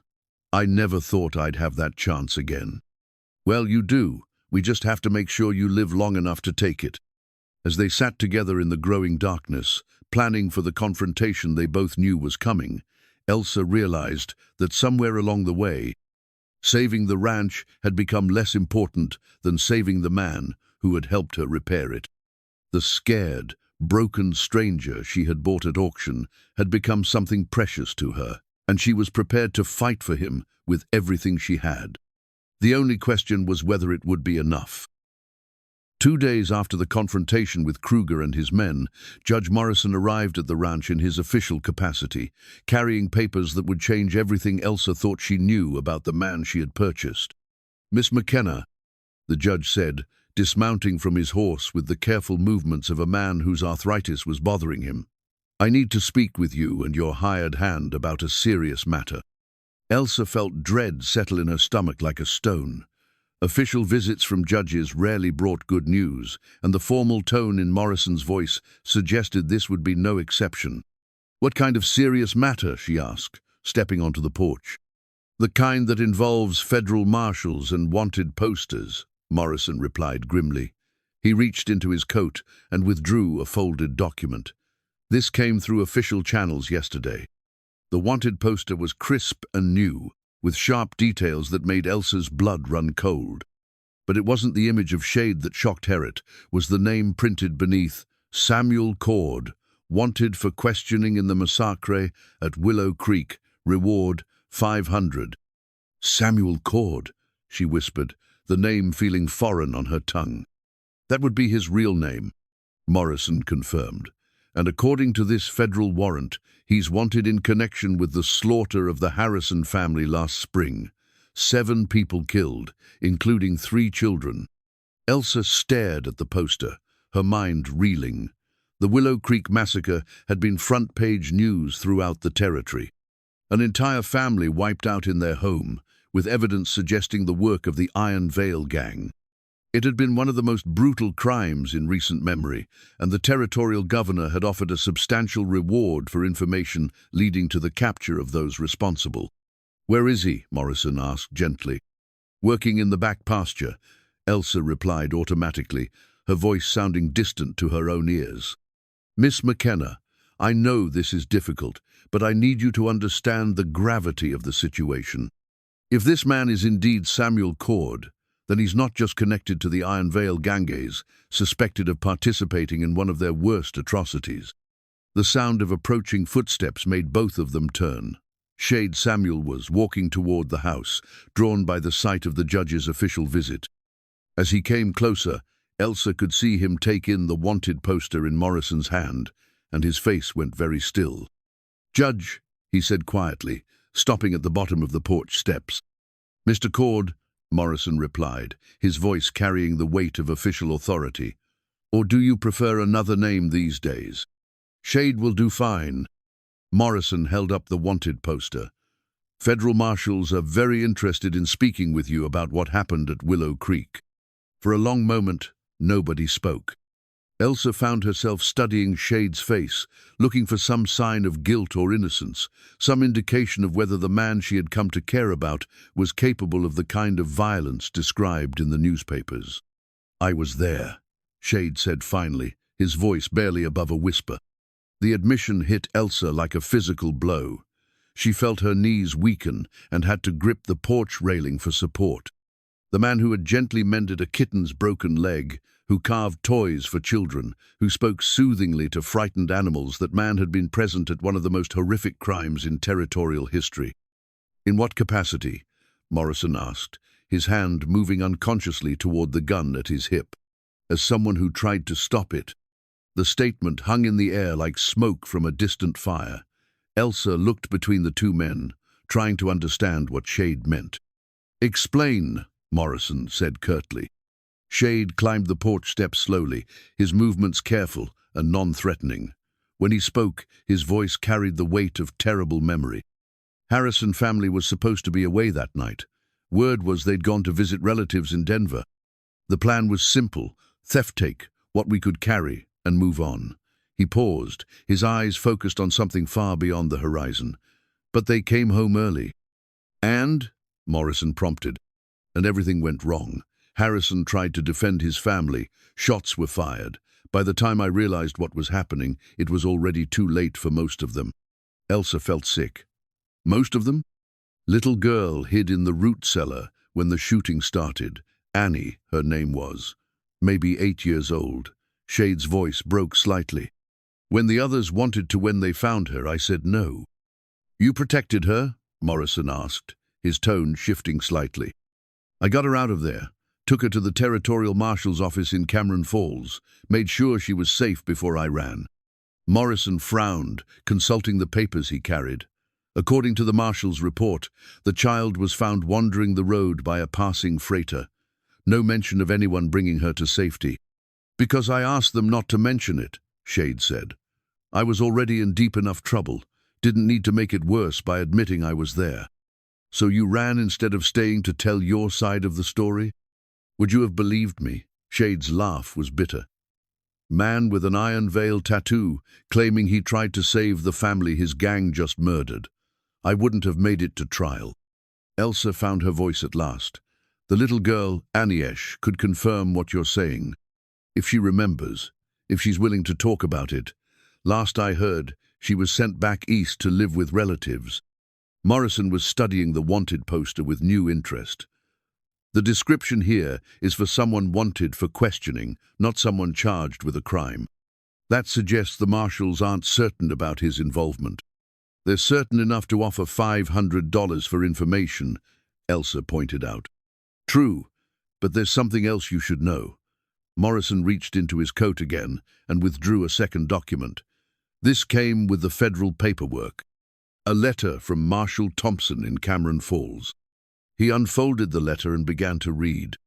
"Be advised that the child survivor of the Willow Creek incident has provided statements indicating that one member of the attacking party attempted to protect the family and was successful in ensuring her survival. Child describes this individual as tall, dark-haired, with facial scarring and a distinctive tattoo. Individual should be considered a potential witness rather than suspect, pending further investigation." The words hit Elsa like a bucket of cold water. Annie had remembered. The little girl Shade had saved was telling anyone who would listen that he had helped her, not harmed her. "Why wasn't this information made public?" she asked. "Federal marshals play things close to their vest," Morrison explained. "They want to find him and hear his story before word gets out that he might cooperate. If the Iron Veil gang thought he was talking to authorities, they'd kill him," Shade finished, "which is exactly what they're trying to do now." The pieces of the puzzle were starting to fall into place for Elsa. Shade hadn't just left the Iron Veil gang, had actively opposed them during their worst crime. That made him more than a deserter. It made him a traitor in their eyes, someone who had to be eliminated to prevent further betrayal. "The men who came here the other day," she said, "they weren't just looking for a former member. They were hunting someone who could destroy them." "Most likely," Morrison agreed. "Which brings us to the current situation. Mr. Cord, the federal marshals want to speak with you. If you surrender voluntarily and cooperate with their investigation, there's a good chance you'll be treated as a witness rather than a suspect. And if I don't, then the manhunt continues, and eventually someone less interested in your story and more interested in the reward money is going to find you." Shade was quiet for a long time, weighing his options. Elsa could see the conflict in his face, the desire to clear his name, warring with the ingrained distrust of authority that had kept him alive for so long. "There's one more thing," Morrison said gently. "The little girl Annie Harrison, she's been asking about you. Asking if the man who saved her is safe." That broke something in Shade's carefully controlled composure. His shoulders sagged, and for a moment he looked like the lost, broken man Elsa had first seen on the auction platform. "She remembers?" "Everything, and she wants to thank you properly." Elsa stepped forward and placed her hand on Shade's arm. "You have to do it," she said quietly. "You have to tell them what really happened. It means leaving here, leaving you." His eyes met hers, and she saw fear there, not of the law or the marshals, but of losing the life he had begun to build at her ranch. "It means clearing your name. It means Annie gets justice for her family, and you get a chance at a real future, instead of always looking over your shoulder." Shade covered her hand with his own. "What if it doesn't work? What if they don't believe me? Then at least you'll have tried to do the right thing, and isn't that what matters?" Morrison cleared his throat diplomatically. "I can arrange safe passage to Cameron Falls. Marshal Thompson is a fair man, and with the child's testimony supporting your story, I believe you'll be treated well." "When?" Shade asked. "Tomorrow morning, if you're willing. I've already sent word that you might be ready to come in voluntarily." As the weight of the decision settled over them, Elsa realized that everything was about to change again. Just as she had found something worth fighting for, it was being taken away by circumstances beyond her control. But looking at Shade's face, seeing the hope that was beginning to replace the fear, she knew it was the right choice. He deserved the chance to clear his name and make peace with his past, even if it meant losing him. "I'll go," Shade said finally, "but I want to make sure Elsa is protected while I'm gone. Kruger and his men won't give up just because I'm not here anymore." "Tom Brennan has already offered to keep an eye on the ranch," Morrison said, "and I'll make sure the territorial sheriff increases patrols in this area." That evening, as they prepared for what might be their last night together, Elsa and Shade sat on the porch, watching the sun set over the mountains. The wanted poster lay on the table between them, Samuel Cord's face staring up from the yellowed paper like an accusation from another life. "Samuel," Elsa said, testing the name, "it suits you better than Shade." "Does it? I've been Shade for so long. I sometimes forget I was ever anyone else." "Tell me about him. About Samuel Cord, before the Iron Veil gang." Shade Samuel was quiet for a long time before answering. He was a kid who lost his family to cholera when he was 16, lost the farm, lost everything. Thought joining up with dangerous men would make him feel less alone. He paused. Took him a long time to realize that being alone was better than being with the wrong people. "And what about now? Who is Samuel Cord now?" "I don't know yet. I guess that depends on what happens tomorrow." Elsa reached over and took his hand. "Whatever happens, you're not the same man who rode with the Iron Veil gang. These past weeks have shown me that much." "How can you be so sure?" "Because the man I've gotten to know would never hurt innocent people. He saves injured animals and calves, toys for children, and works from dawn to dusk to help a neighbor in need." She squeezed his hand. "That's not the actions of a killer, Samuel. That's the actions of someone with a good heart." They sat in comfortable silence as the stars appeared overhead. In the distance, they could hear the cattle settling for the night and the soft sounds of the prairie wind. It was peaceful in a way that made the approaching separation even more difficult to bear. "There's something I need to tell you," Samuel said suddenly. "Something I should have said before now." Elsa turned to look at him, noting the tension in his voice. "When I first saw you at the auction, when you bid on Mate wasn't random. I knew who you were." "What do you mean?" "Your father helped my brother once. Long time ago, before I got mixed up with the wrong people. Jacob, my brother, got thrown from a horse and broke his leg badly. Your father found him on the road and took him to the doctor in town, paid for his treatment even though he didn't know us from Adam." Elsa felt her breath catch. "Papa never mentioned." "Wouldn't have. That was the kind of man he was, helped people and forgot about it. But Jacob never forgot. He used to talk about the rancher who saved his life, how someday he was going to pay back that kindness." What happened to Jacob? Samuel's voice grew thick with grief. Fever took him 2 winters later, but before he died, he made me promise that if I ever had the chance to help the McKenna family, I would take it. So when you saw me at the auction, I saw a chance to keep a promise to my dying brother, maybe the only good promise I ever made. Samuel looked at her in the starlight. I wanted you to know that before I go. I wanted you to understand that this was never just about having a place to hide or work to do. It was about honoring the only family I had left. Elsa felt tears prick her eyes. The connection between them ran deeper than she had realized, rooted in her father's kindness and her brother's gratitude. It was as if fate had brought them together through a chain of compassion that stretched back years. Papa would be glad to know his kindness came back to help me, she said softly. I hope so. I hope Jacob would be glad too. They spent the rest of the evening making practical arrangements for the ranch's continued operation during Samuel's absence. Tom Brennan would check on the cattle daily, and his eldest son would help with any heavy repairs that couldn't wait. Elsa had enough supplies to last several weeks, and the well Samuel had repaired was producing plenty of water. But beneath the practical discussions lay an emotional undercurrent neither of them wanted to address directly. What if the federal marshals didn't believe Samuel's story? What if he was charged as an accomplice to murder rather than recognized as a witness? What if this goodbye was permanent? As they prepared to retire for the night, Samuel handed Elsa the completed wooden horse he had been carving for Ben. Give this to the boy when you see him next, he said.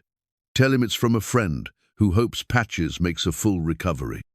Elsa took the carved horse, running her fingers over the smooth wood and careful details. It was beautiful work, clearly made with love and attention. Like everything else Samuel had done at the ranch, it spoke of someone who took pride in creating rather than destroying. I'll make sure he gets it. And Elsa, if something happens, if I don't come back, don't let anyone tell you that taking a chance on me was a mistake. These past weeks have been the best of my life, and that's because of your kindness. You're coming back, Elsa said firmly. Annie Harrison is going to tell them the truth, and you're going to clear your name, and then you're going to come home. The words slipped out before she could stop home, but looking at Samuel's face in the lamplight, she realized she meant it. Somewhere along the way, the ranch had become his home, and he had become an essential part of hers. I'd like that, he said quietly. I'd like that more than anything. The next morning dawned clear and cold, with the kind of crisp air that promised the end of autumn and the approach of winter. Judge Morrison arrived promptly at 8 o'clock, accompanied by 2 federal deputies who would escort Samuel to Cameron Falls. The deputies were professional but courteous, treating Samuel more like a protected witness than a suspected criminal. Morrison had clearly briefed them on the situation, and they seemed genuinely interested in hearing his side of the story rather than simply bringing in another fugitive. As Samuel prepared to leave, he took one last look around the ranch that had become his sanctuary. The fences he had repaired stood straight and strong. The well he had fixed was producing clear, cold water. The barn where he had slept was organized and clean, a testament to his care and attention. Take care of yourself, he said to Elsa, his voice rough with emotion. You too. And remember, you're not alone in this. Annie Harrison is going to speak for you, and the truth is going to set you free. Samuel nodded, then surprised her by pulling something from his pocket. It was the blood-stained bandana he had shown her weeks earlier, the one that reminded him of his decision to save Annie Harrison's life. I want you to keep this, he said, pressing it into her hands, as a reminder that people can change, that good can come from the worst circumstances. Samuel, and as a promise that I'm coming back to you if it's humanly possible. He mounted the horse Judge Morrison had brought for him, and the small procession prepared to depart. As they rode away toward Cameron Falls and whatever judgment awaited there, Elsa stood on her porch, clutching the blood-stained cloth that represented both Samuel's past sins and his path to redemption. She watched until they disappeared over the hill, then turned back to face the ranch that suddenly seemed too quiet and too empty. But she carried with her the certainty that the man she had bought at auction for 2 silver coins had become something precious beyond measure, and that whatever the future held, her faith in him was justified. The only question now was whether the rest of the world would see what she had learned to see, that Samuel Cord was a good man who had found his way back from darkness, and that he deserved the chance to prove it. 5 days passed in anxious silence after Samuel's departure for Cameron Falls. Elsa threw herself into ranch work to keep her mind occupied, but every sound of approaching hoofbeats made her heart race with hope that he had returned. Tom Brennan checked on her daily, as promised, and young Ben visited twice to see how Patches was recovering. The kitten was healing well, already trying to climb out of her basket despite the splint on her leg. On the 6th morning, as Elsa was feeding the chickens behind the barn, she spotted dust on the horizon, multiple riders approaching fast. Her first thought was that Samuel had returned, but as the group drew closer, she recognized the distinctive outline of Kruger and his men. This time, however, they had reinforcements, at least 6 riders instead of the original 3. Elsa ran for the house, grabbing her father's rifle and checking that it was loaded. She positioned herself at the kitchen window where she could see the yard clearly while remaining under cover. The riders spread out as they approached, clearly intending to surround the house and prevent any escape. Kruger dismounted and walked toward the porch with the confident swagger of a man who believed he held all the advantages. "Miss McKenna," he called out, "we need to have ourselves a talk." "Say what you have to say from there," Elsa replied, her voice carrying through the open window. "Your hired hand seems to have disappeared." Federal marshals came sniffing around Cameron Falls, asking questions about the Willow Creek business. "Funny thing is, we heard Samuel Cord might be cooperating with them." Elsa's blood ran cold. If Kruger knew Samuel's real name and his connection to the marshals, then someone with access to official information had provided it. The Iron Veil gang had sources inside the territorial government. "I don't know what you're talking about," she said. "Course you don't." Kruger's laugh was ugly. "But here's the thing we know, Cord was here, and we know you helped him. That makes you part of this business whether you want to be or not. I haven't broken any laws. Maybe not territorial laws, but gang law is different. See, when someone betrays the Iron Veil, everyone who helped them becomes a target. That's how we keep people from getting ideas about cooperation." One of Kruger's men was working his way around toward the back of the house, while another approached the barn. They were positioning themselves to attack from multiple directions, and Elsa realized she was badly outnumbered. "What do you want?" she asked, buying time while she tried to think of a plan. "We want to know exactly what Cord told the marshals. We want to know what kind of deal he made and what he might have said about our operations." Kruger stepped onto the porch. "And we want you to come with us to make sure he understands the consequences of his cooperation." The threat was clear. They intended to use her as leverage against Samuel, to force him to keep silent about what he knew. The realization that she had become a pawn in their deadly game filled Elsa with a cold fury that surprised her with its intensity. "Go to hell," she said, and put a rifle bullet through the porch post inches from Kruger's head. The yard erupted into chaos as the outlaws scrambled for cover. Kruger dove behind a watering trough while his men spread out to find firing positions. Within seconds, bullets were flying in both directions, and Elsa realized she was in the fight of her life. She had perhaps a dozen shots before her ammunition ran out, and 6 men to contend with. The mathematics of survival were not in her favor, but she was determined to make them pay dearly for whatever they managed to accomplish. A bullet shattered the kitchen window, sending glass flying across the room. Elsa ducked low and moved to a different position, trying to keep her opponents guessing about her location. Through a gap in the curtains, she saw one of the men making a run for the house's back door. She intercepted him with a rifle shot that sent him sprawling in the dirt, wounded but not dead. The others responded with a volley that tore chunks of wood from the house's exterior walls. These men were experienced fighters, and they were systematically destroying her cover while advancing on the building. As she reloaded the rifle with hands that shook only slightly, Elsa found herself thinking about Samuel and wondering if he was safe in federal custody. She hoped he was, and she hoped he would understand that what was happening here wasn't his fault. She had made her own choices, and she was prepared to face the consequences. The sound of splintering wood from the back door told her that the outlaws had gained entry to the house. She had perhaps minutes before they reached her position, and her ammunition was nearly exhausted. It was time to make her last stand count. But as she prepared to face her attackers, the sound of distant gunfire from the direction of the road gave her pause. Someone else was shooting, and the bullets weren't aimed at the house. Confused shouts from Kruger's men suggested they were under attack from an unexpected direction. Through the broken window, Elsa saw riders approaching at full gallop, federal deputies, with badges gleaming in the morning sun. At their head rode a tall figure in a dark coat that made her heart leap with recognition and disbelief. Samuel had returned, and he had brought help. The battle in the yard shifted dramatically as the federal deputies engaged Kruger's men from horseback.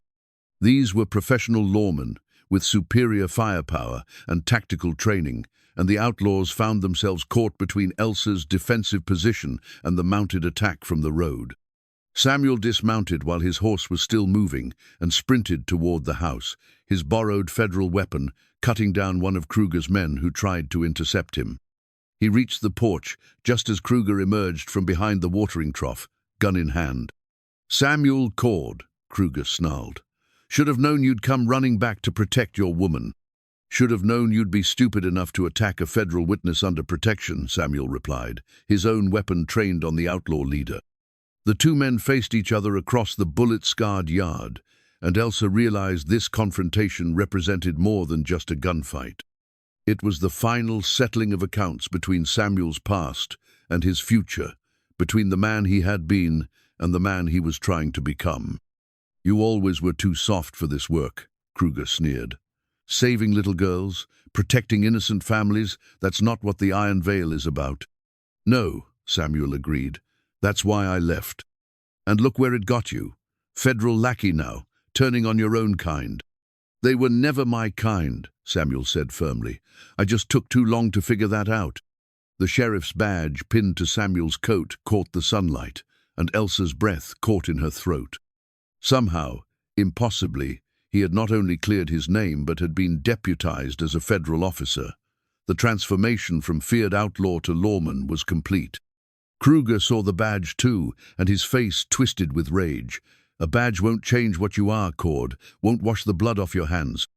"Maybe not," Samuel replied, "but it's a start."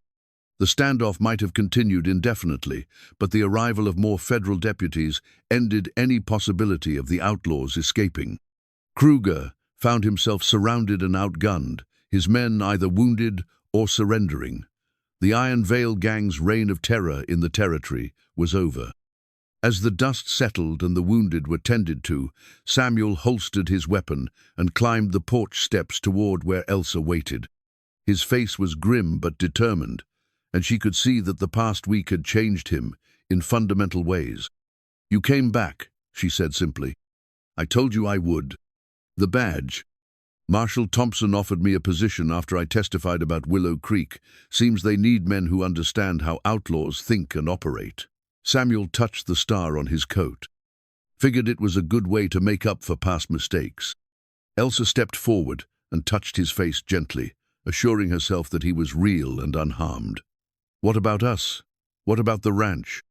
"That depends on you," Samuel said quietly. "The Marshal Service would let me base my operations here, use the ranch as a safe house for witnesses and recovered victims. We'd be serving the law instead of running from it." The offer was more than Elsa had dared to hope for. Samuel would be able to stay, to build a life with her that was both honest and meaningful. The ranch would have a purpose beyond simple survival, and they would be part of something larger than themselves. And the Iron Veil gang? Finished. Kruger was their leader, and with him in custody, the others will scatter or surrender. The territory is going to be a safer place. As federal deputies led the captured outlaws away and medics tended to the wounded, Elsa and Samuel stood together on the porch of the ranch that had become their sanctuary. The battle was over. The past had been faced and conquered, and the future stretched ahead of them like an open road. "So what happens now?" Elsa asked. Samuel pulled her close, and for the first time since she had known him, his smile was completely free of shadows. "Now we get to find out who we are when we're not running from anything." The blood-stained bandana he had given her was still in her pocket, a reminder of where they had started and how far they had traveled. But looking at the badge on his coat and the hope in his eyes, Elsa knew the best part of their story was just beginning. The morning of the final confrontation began with an unusual visitor, Annie Harrison, now 9 years old, and accompanied by her aunt from Denver. Marshal Thompson had arranged for the child to travel to the ranch as part of Samuel's official vindication, and her testimony would serve as the final piece of evidence needed to close the Willow Creek case permanently. Elsa watched from the porch as the federal carriage approached, her heart tight with anticipation. This meeting between Samuel and the child he had saved would be crucial not just for the legal proceedings, but for his own healing from the trauma of that terrible night. Annie stepped down from the carriage with the careful dignity of a child who had experienced too much too young. She was small for her age, with dark hair and serious eyes that seemed far older than her years. Her aunt, a kind-faced woman named Catherine Morse, kept a protective hand on the girl's shoulder as they approached the house. "Miss McKenna," Mrs. Morse inquired. "I'm Catherine Morse, and this is my niece, Annie. Marshal Thompson said we would find Deputy Cord here." "Yes, he's in the barn," Elsa replied, studying Annie's face. "He's been looking forward to seeing you again." Annie's expression brightened slightly. "Is he really a deputy now? Aunt Catherine said he helps catch bad men instead of being one." "That's right. He wears a badge and everything." The simplicity of the child's understanding touched Elsa deeply. To Annie, the transformation from outlaw to lawman was perfectly logical good. People did good things, regardless of what they might have done in the past. Samuel emerged from the barn at that moment, having heard the carriage arrive. He walked toward them slowly, his usual confidence tempered by obvious nervousness about the reunion. The last time he had seen Annie, she had been a terrified child covered in her family's blood. Now she was a young lady in a blue dress and polished shoes, but her eyes held the same trust he remembered. "Hello, Annie," he said gently, stopping a respectful distance away. "Hello, Mr. Samuel," she replied, her voice steady despite the emotion visible in her face. "I've been wanting to thank you properly." "You don't need to thank me. I'm just glad you're safe and well." Annie stepped forward, studying his face with the intense concentration children brought to important moments. "You look different. Happier, I think." "I am happier. I found a good place to live and good people to care about. Aunt Catherine says you're helping other people now, like you helped me." "I'm trying to," Samuel said simply. The formal politeness of their conversation was touching but also heartbreaking. Elsa could see that both Samuel and Annie were struggling with the weight of shared trauma and the difficulty of moving beyond it.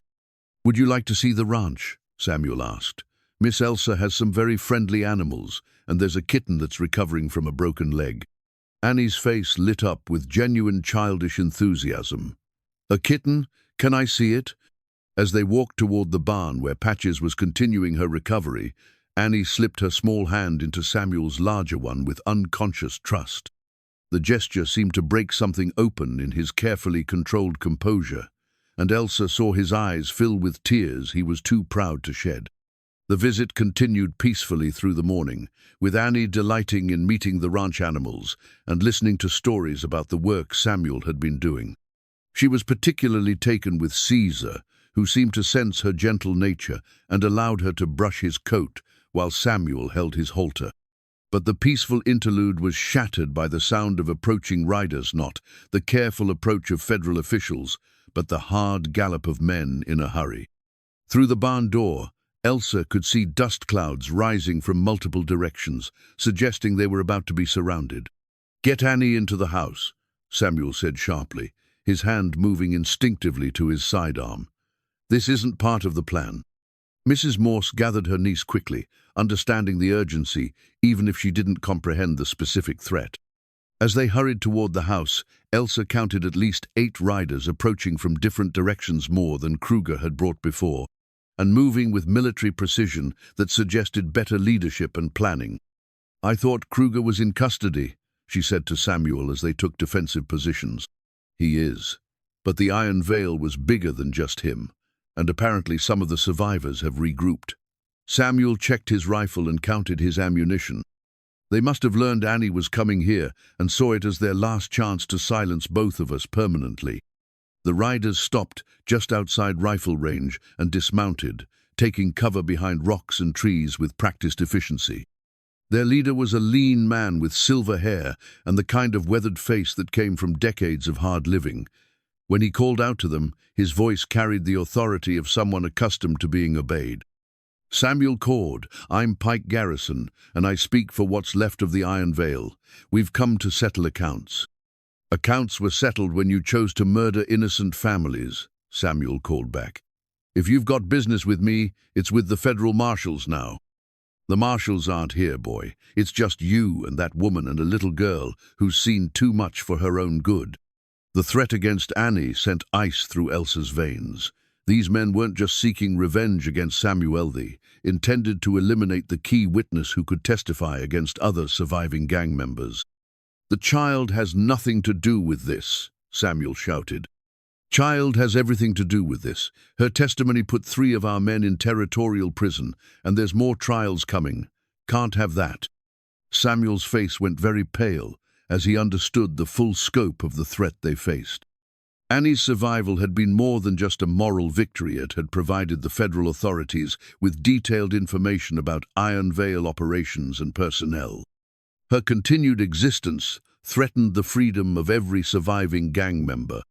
"What do you want?" Samuel asked, though they all knew the answer. "Want you to come out with your hands up, you and the girl. Make this quick and clean, and maybe the woman lives to tell about it."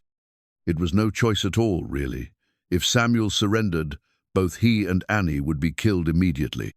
If he fought, they were vastly outnumbered, but at least had a chance of holding out until help arrived, if help was coming at all. "Federal deputies are on their way," Samuel called out, though Elsa wasn't sure if it was true or just a bluff. "No, they're not," Garrison replied with confidence. "We made sure they got called away on false reports. It's going to be just us for quite a while." The confirmation that this attack had been carefully planned sent another chill through Elsa. The Iron Veil had anticipated the meeting with Annie and had taken steps to ensure they would face no interference from federal authorities. "Samuel," she said quietly, "there's something I need to tell you." "What?" "I sent word to Tom Brennan yesterday that Annie was coming. If anything seemed wrong, he was supposed to gather men and come running." Samuel's expression flickered with hope, but also concern.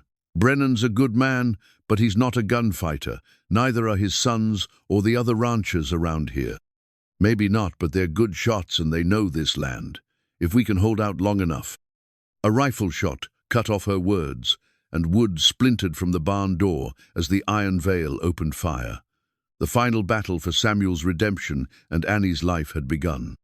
As bullets flew and smoke filled the air, Elsa found herself thinking about the strange chain of events that had brought them to this moment. A desperate auction bid, a man with a feared tattoo, a child who remembered kindness in the midst of horror. All of it had led to this morning, when everything would be decided by courage and the hope that good people would stand together against evil. The smoking gun in Samuel's hands represented more than just a weapon. It was a symbol of his transformation from someone who took lives to someone who protected them. Whatever happened in the next few minutes would determine whether that transformation could survive its ultimate test. The gunfight that followed was unlike anything Elsa had ever experienced. The Iron Veil survivors fought with the desperate fury of men who knew capture meant the gallows, while Samuel defended his new life with the skill of someone who understood exactly what he stood to lose. From her position in the barn loft, Elsa could see the tactical situation clearly. Pike Garrison had positioned his men in a rough circle around the ranch buildings, but the hastily formed siege had weaknesses that Samuel was quick to exploit. His years of outlaw experience, now turned to lawful purpose, allowed him to anticipate their movements and counter their advances. "There," Samuel called up to her, pointing toward a cluster of rocks where two of Garrison's men were trying to work closer to the house. "Can you get a shot?" Elsa steadied her father's rifle against the loft window and squeezed off a careful shot. One of the outlaws yelped and dove for better cover. His advance stopped for the moment. She wasn't trying to kill, she had never killed a man, and wasn't sure she could, but she could certainly make their lives difficult.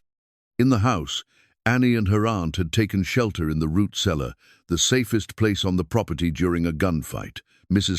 Morse had proven surprisingly calm under pressure, helping to barricade the cellar door and keeping Annie occupied with quiet stories while bullets flew overhead. The battle might have continued indefinitely, but the sound of approaching hoofbeats from the north changed everything. Tom Brennan and a group of neighboring ranchers came riding hard toward the ranch, their rifles ready and their intentions clear. They might not be professional gunfighters, but they were men defending their community against outside threats. "Cavalry's coming," Elsa called down to Samuel. Pike Garrison had heard the approaching riders too, and his tactical situation was rapidly deteriorating. Caught between the defensive positions around the ranch and the mounted attack from the road, his men began to waver. Several started looking for escape routes rather than pressing their assault. "This ain't over, Cord," Garrison shouted, apparently deciding that discretion was indeed the better part of valor. "We know where you live now." "Federal marshals know where you live too," Samuel replied, "and they're a lot better at tracking than you are at hiding." The outlaws began a fighting withdrawal toward their horses, laying down covering fire while they retreated. But their escape was cut short by another group of riders approaching from the east. The federal deputies who had been delayed by false reports were finally arriving on the scene. Marshal Thompson himself led the charge, his badge gleaming in the afternoon sun as he and his men surrounded the remaining Iron Veil survivors. The outlaws found themselves trapped between multiple forces with nowhere to run. Pike Garrison made one last, desperate attempt to salvage something from the failed assault. He broke cover and sprinted toward the house, apparently intending to take hostages or go down fighting. But Samuel was ready for him. The two men faced each other in the ranch yard, and for a moment time seemed suspended. Garrison was fast and experienced, his gun clearing leather with practiced ease. But Samuel was faster, driven by the need to protect everything he had come to value. The truth-telling letter in Garrison's coat pocket, Annie's written testimony about the Willow Creek massacre, fell to the ground as the outlaw leader collapsed. The document that had helped clear Samuel's name and convict other gang members was stained now with the blood of the man who had tried to suppress it. As the echoes of gunshots faded and the smoke cleared, an unusual quiet settled over the ranch. The surviving Iron Veil members surrendered to the federal deputies. Their reign of terror finally ended. Neighbors dismounted and began checking for wounded, while Marshal Thompson surveyed the scene with professional satisfaction. Samuel holstered his gun and walked toward the house, his steps careful and measured. The transformation from feared outlaw to respected lawman was complete, sealed by his defense of an innocent child and the community that had given him sanctuary. Elsa climbed down from the barn loft and met him halfway across the yard. Without speaking, they embraced, both shaking with relief and adrenaline. The battle was over, but more importantly, the war between Samuel's past and future had been decided in favor of redemption. "Is everyone all right?" Samuel asked, his voice rough with emotion. "Annie and her aunt are safe in the cellar. Tom Brennan's checking on his men, but I think we all came through without serious injury." Annie emerged from the house at that moment, having heard the shooting stop. She ran directly to Samuel and threw her small arms around his waist, clinging to him with the fierce gratitude of a child who understood that he had risked everything to keep her safe. "Thank you," she whispered against his shirt. "Thank you for saving me again." Samuel knelt down to her level, his eyes bright with unshed tears. "You don't need saving anymore, Annie. You're strong and brave, and you're going to grow up to do wonderful things. But if you ever need help, if you ever need anything at all, You know where to find me." Annie nodded solemnly, then surprised him by reaching into a small purse and withdrawing something wrapped in tissue paper. "I brought you something," she said. "Aunt Catherine helped me make it." Inside the tissue was a small badge cut from tin and carefully polished. On it, someone had engraved the words, "My hero," in childish but determined letters. "It's not a real badge," Annie said anxiously, "but I wanted you to have something to remember that you're a good man who saves people." Samuel accepted the makeshift badge with hands that trembled slightly. "It's the most important badge I've ever received," he said solemnly. "I'll treasure it always." Marshal Thompson approached as this exchange was taking place, his own expression softened by the scene. "Deputy Cord," he said formally, "your conduct today exemplifies the finest traditions of federal law enforcement. The territory owes you a debt of gratitude." "Just doing my job, Marshal." "No, son. You went well beyond duty today. You protected a federal witness and helped end the Iron Veil threat permanently. That kind of courage deserves recognition." As the various officials began the process of documenting the scene and preparing reports, Elsa found herself thinking about the strange journey that had brought them to this point. The blood-stained bandana that Samuel had given her was still in her pocket, a reminder of how far he had traveled from the desperate man on the auction platform to the respected lawman he had become. The ranch yard showed the scars of battle bullet holes in the barn walls, trampled earth where men had fought and died, broken windows that would need repair. But it also showed signs of hope, neighbors working together to help clean up, federal deputies treating Samuel as a trusted colleague, and Annie playing with Patches the kitten, while her aunt spoke quietly with Marshal Thompson about future safety arrangements.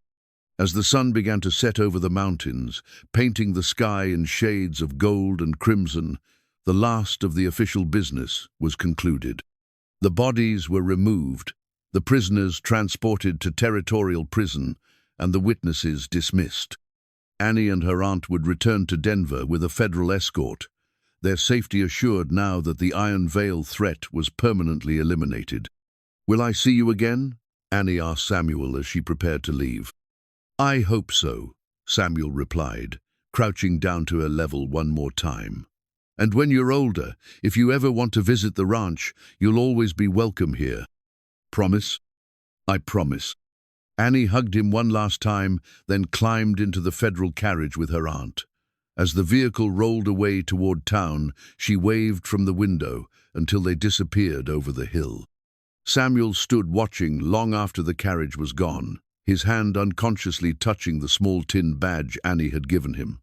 When he finally turned back toward the house, Elsa was waiting for him on the porch. "So what happens now?" she asked, echoing the question that had become their refrain. "Now we rebuild," Samuel said, gesturing toward the bullet-scarred ranch buildings. "Fix what got broken, replace what got destroyed, and keep moving forward." "And the badge? The federal service?" "Marshal Thompson wants me to stay on, work as a special deputy for cases involving organized gangs and witness protection, based here at the ranch, like we discussed." Samuel looked at her carefully. "But only if that's what you want too." Elsa smiled, feeling a lightness in her chest that she hadn't experienced since before her parents died. "I can't think of anything I'd want more."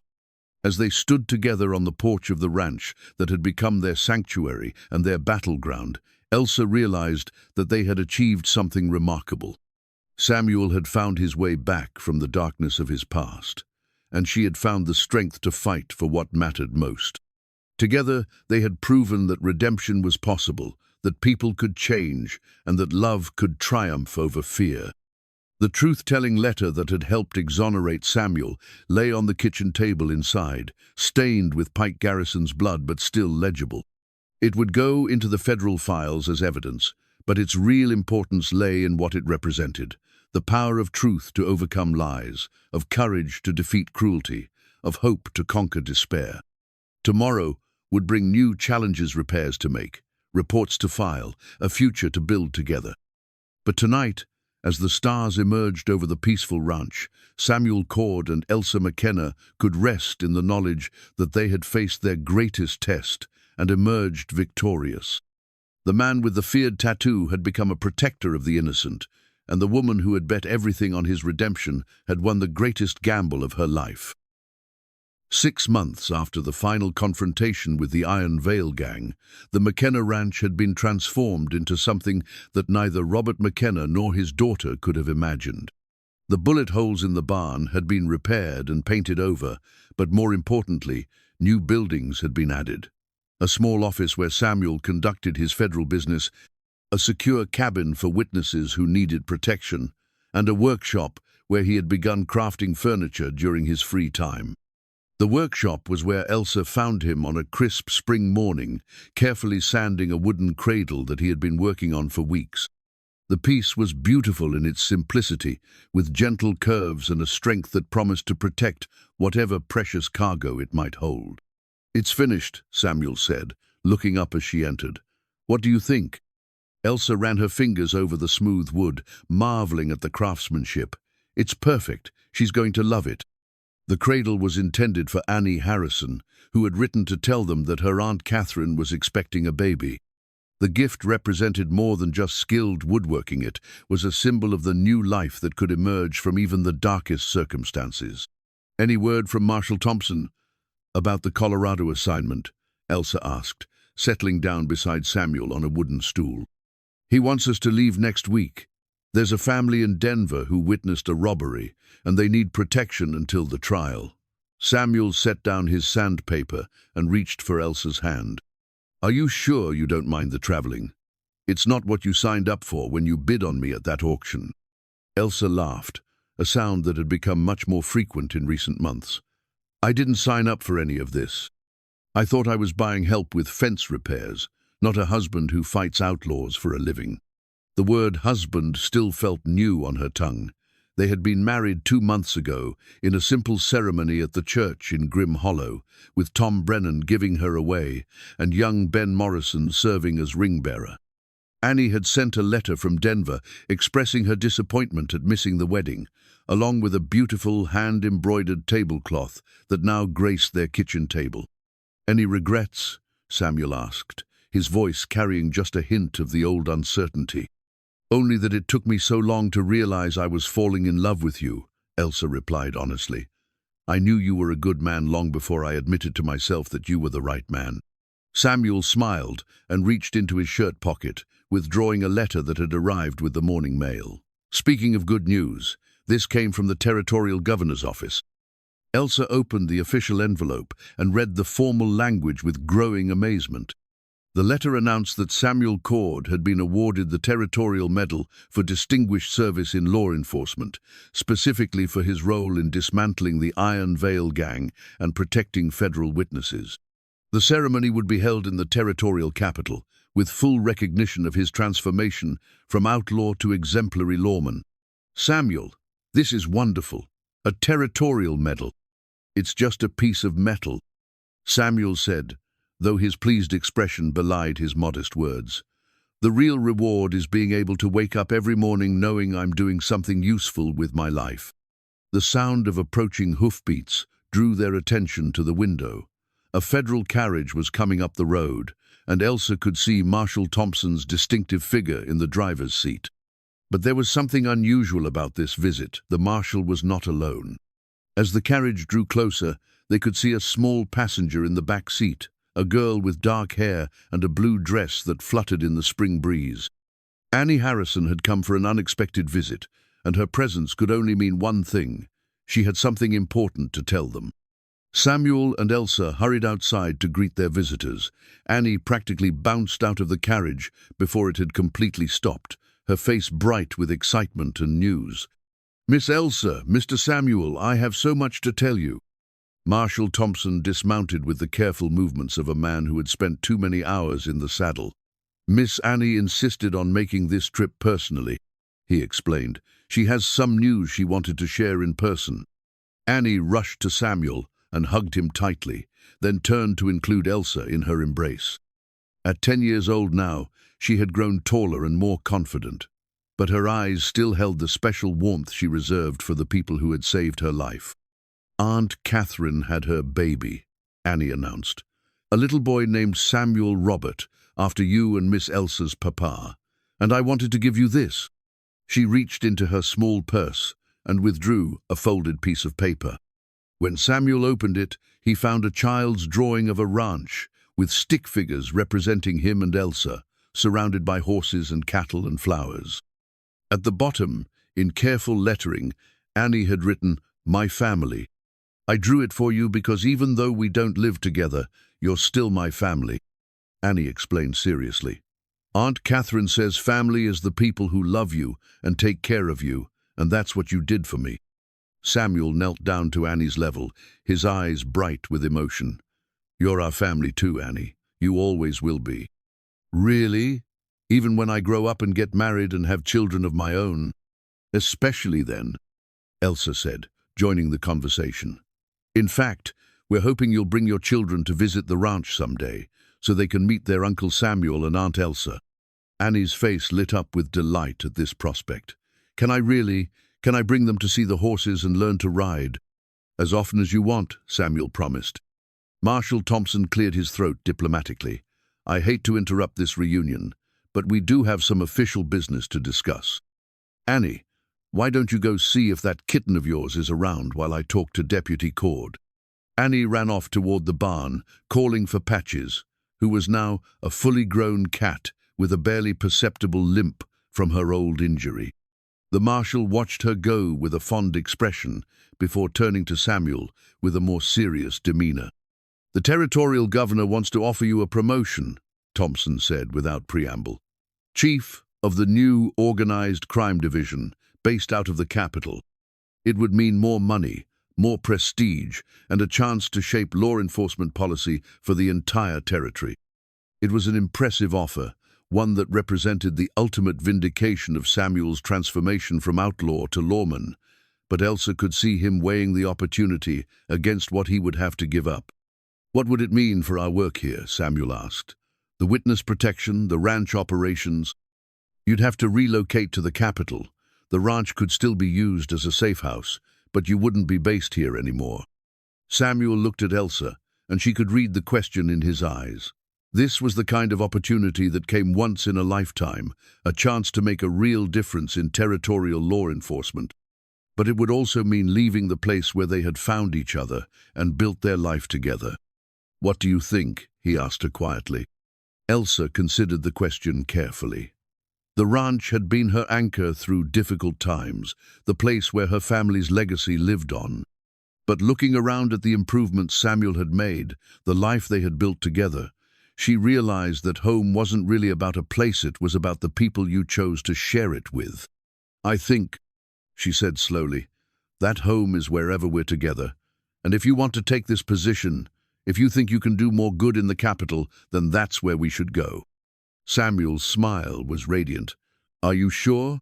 "I'm sure. Besides, someone needs to keep the territorial capital's newest law enforcement chief humble. Remind him that he used to be a ranch hand who couldn't properly milk a cow." "I could too milk a cow." "Not without getting kicked, you couldn't." Their playful argument was interrupted by Annie's return, carrying Patches in her arms. The cat had grown into a beautiful calico with intelligent green eyes and a purr that could be heard across the yard. "She remembers me," Annie announced triumphantly, "and look, you can barely see where her leg was broken." It was true. Patches showed no sign of her old injury, except for the faintest irregularity in her gait. Like Samuel himself, she had healed from her wounds and become stronger for having survived them. As the afternoon wore on, they shared a meal on the porch and talked about the future. Annie would finish her schooling in Denver, then consider attending the new territorial college that was being established. Samuel would take the promotion and work to make the territory safer for families like the Harrisons. Elsa would learn to navigate the social complexities of the territorial capital while maintaining her support for witness protection programs. When it came time for Annie to leave, she hugged them both fiercely and made them promise to write regularly. "And when you have children of your own," she said to Elsa with the confident prediction of childhood, "I want to be their honorary big sister." "I think that can be arranged," Elsa replied, exchanging a meaningful glance with Samuel. As the federal carriage disappeared over the hill, carrying Annie back toward town and eventually to Denver, Samuel and Elsa stood together on the porch of the ranch that had been their sanctuary and their proving ground. "Any second thoughts about leaving all this?" Samuel asked, gesturing toward the familiar landscape. "None," Elsa replied firmly. "This place gave us what we needed: time to heal, space to grow, a chance to discover who we could become together. But we don't need it anymore. We can take what matters with us."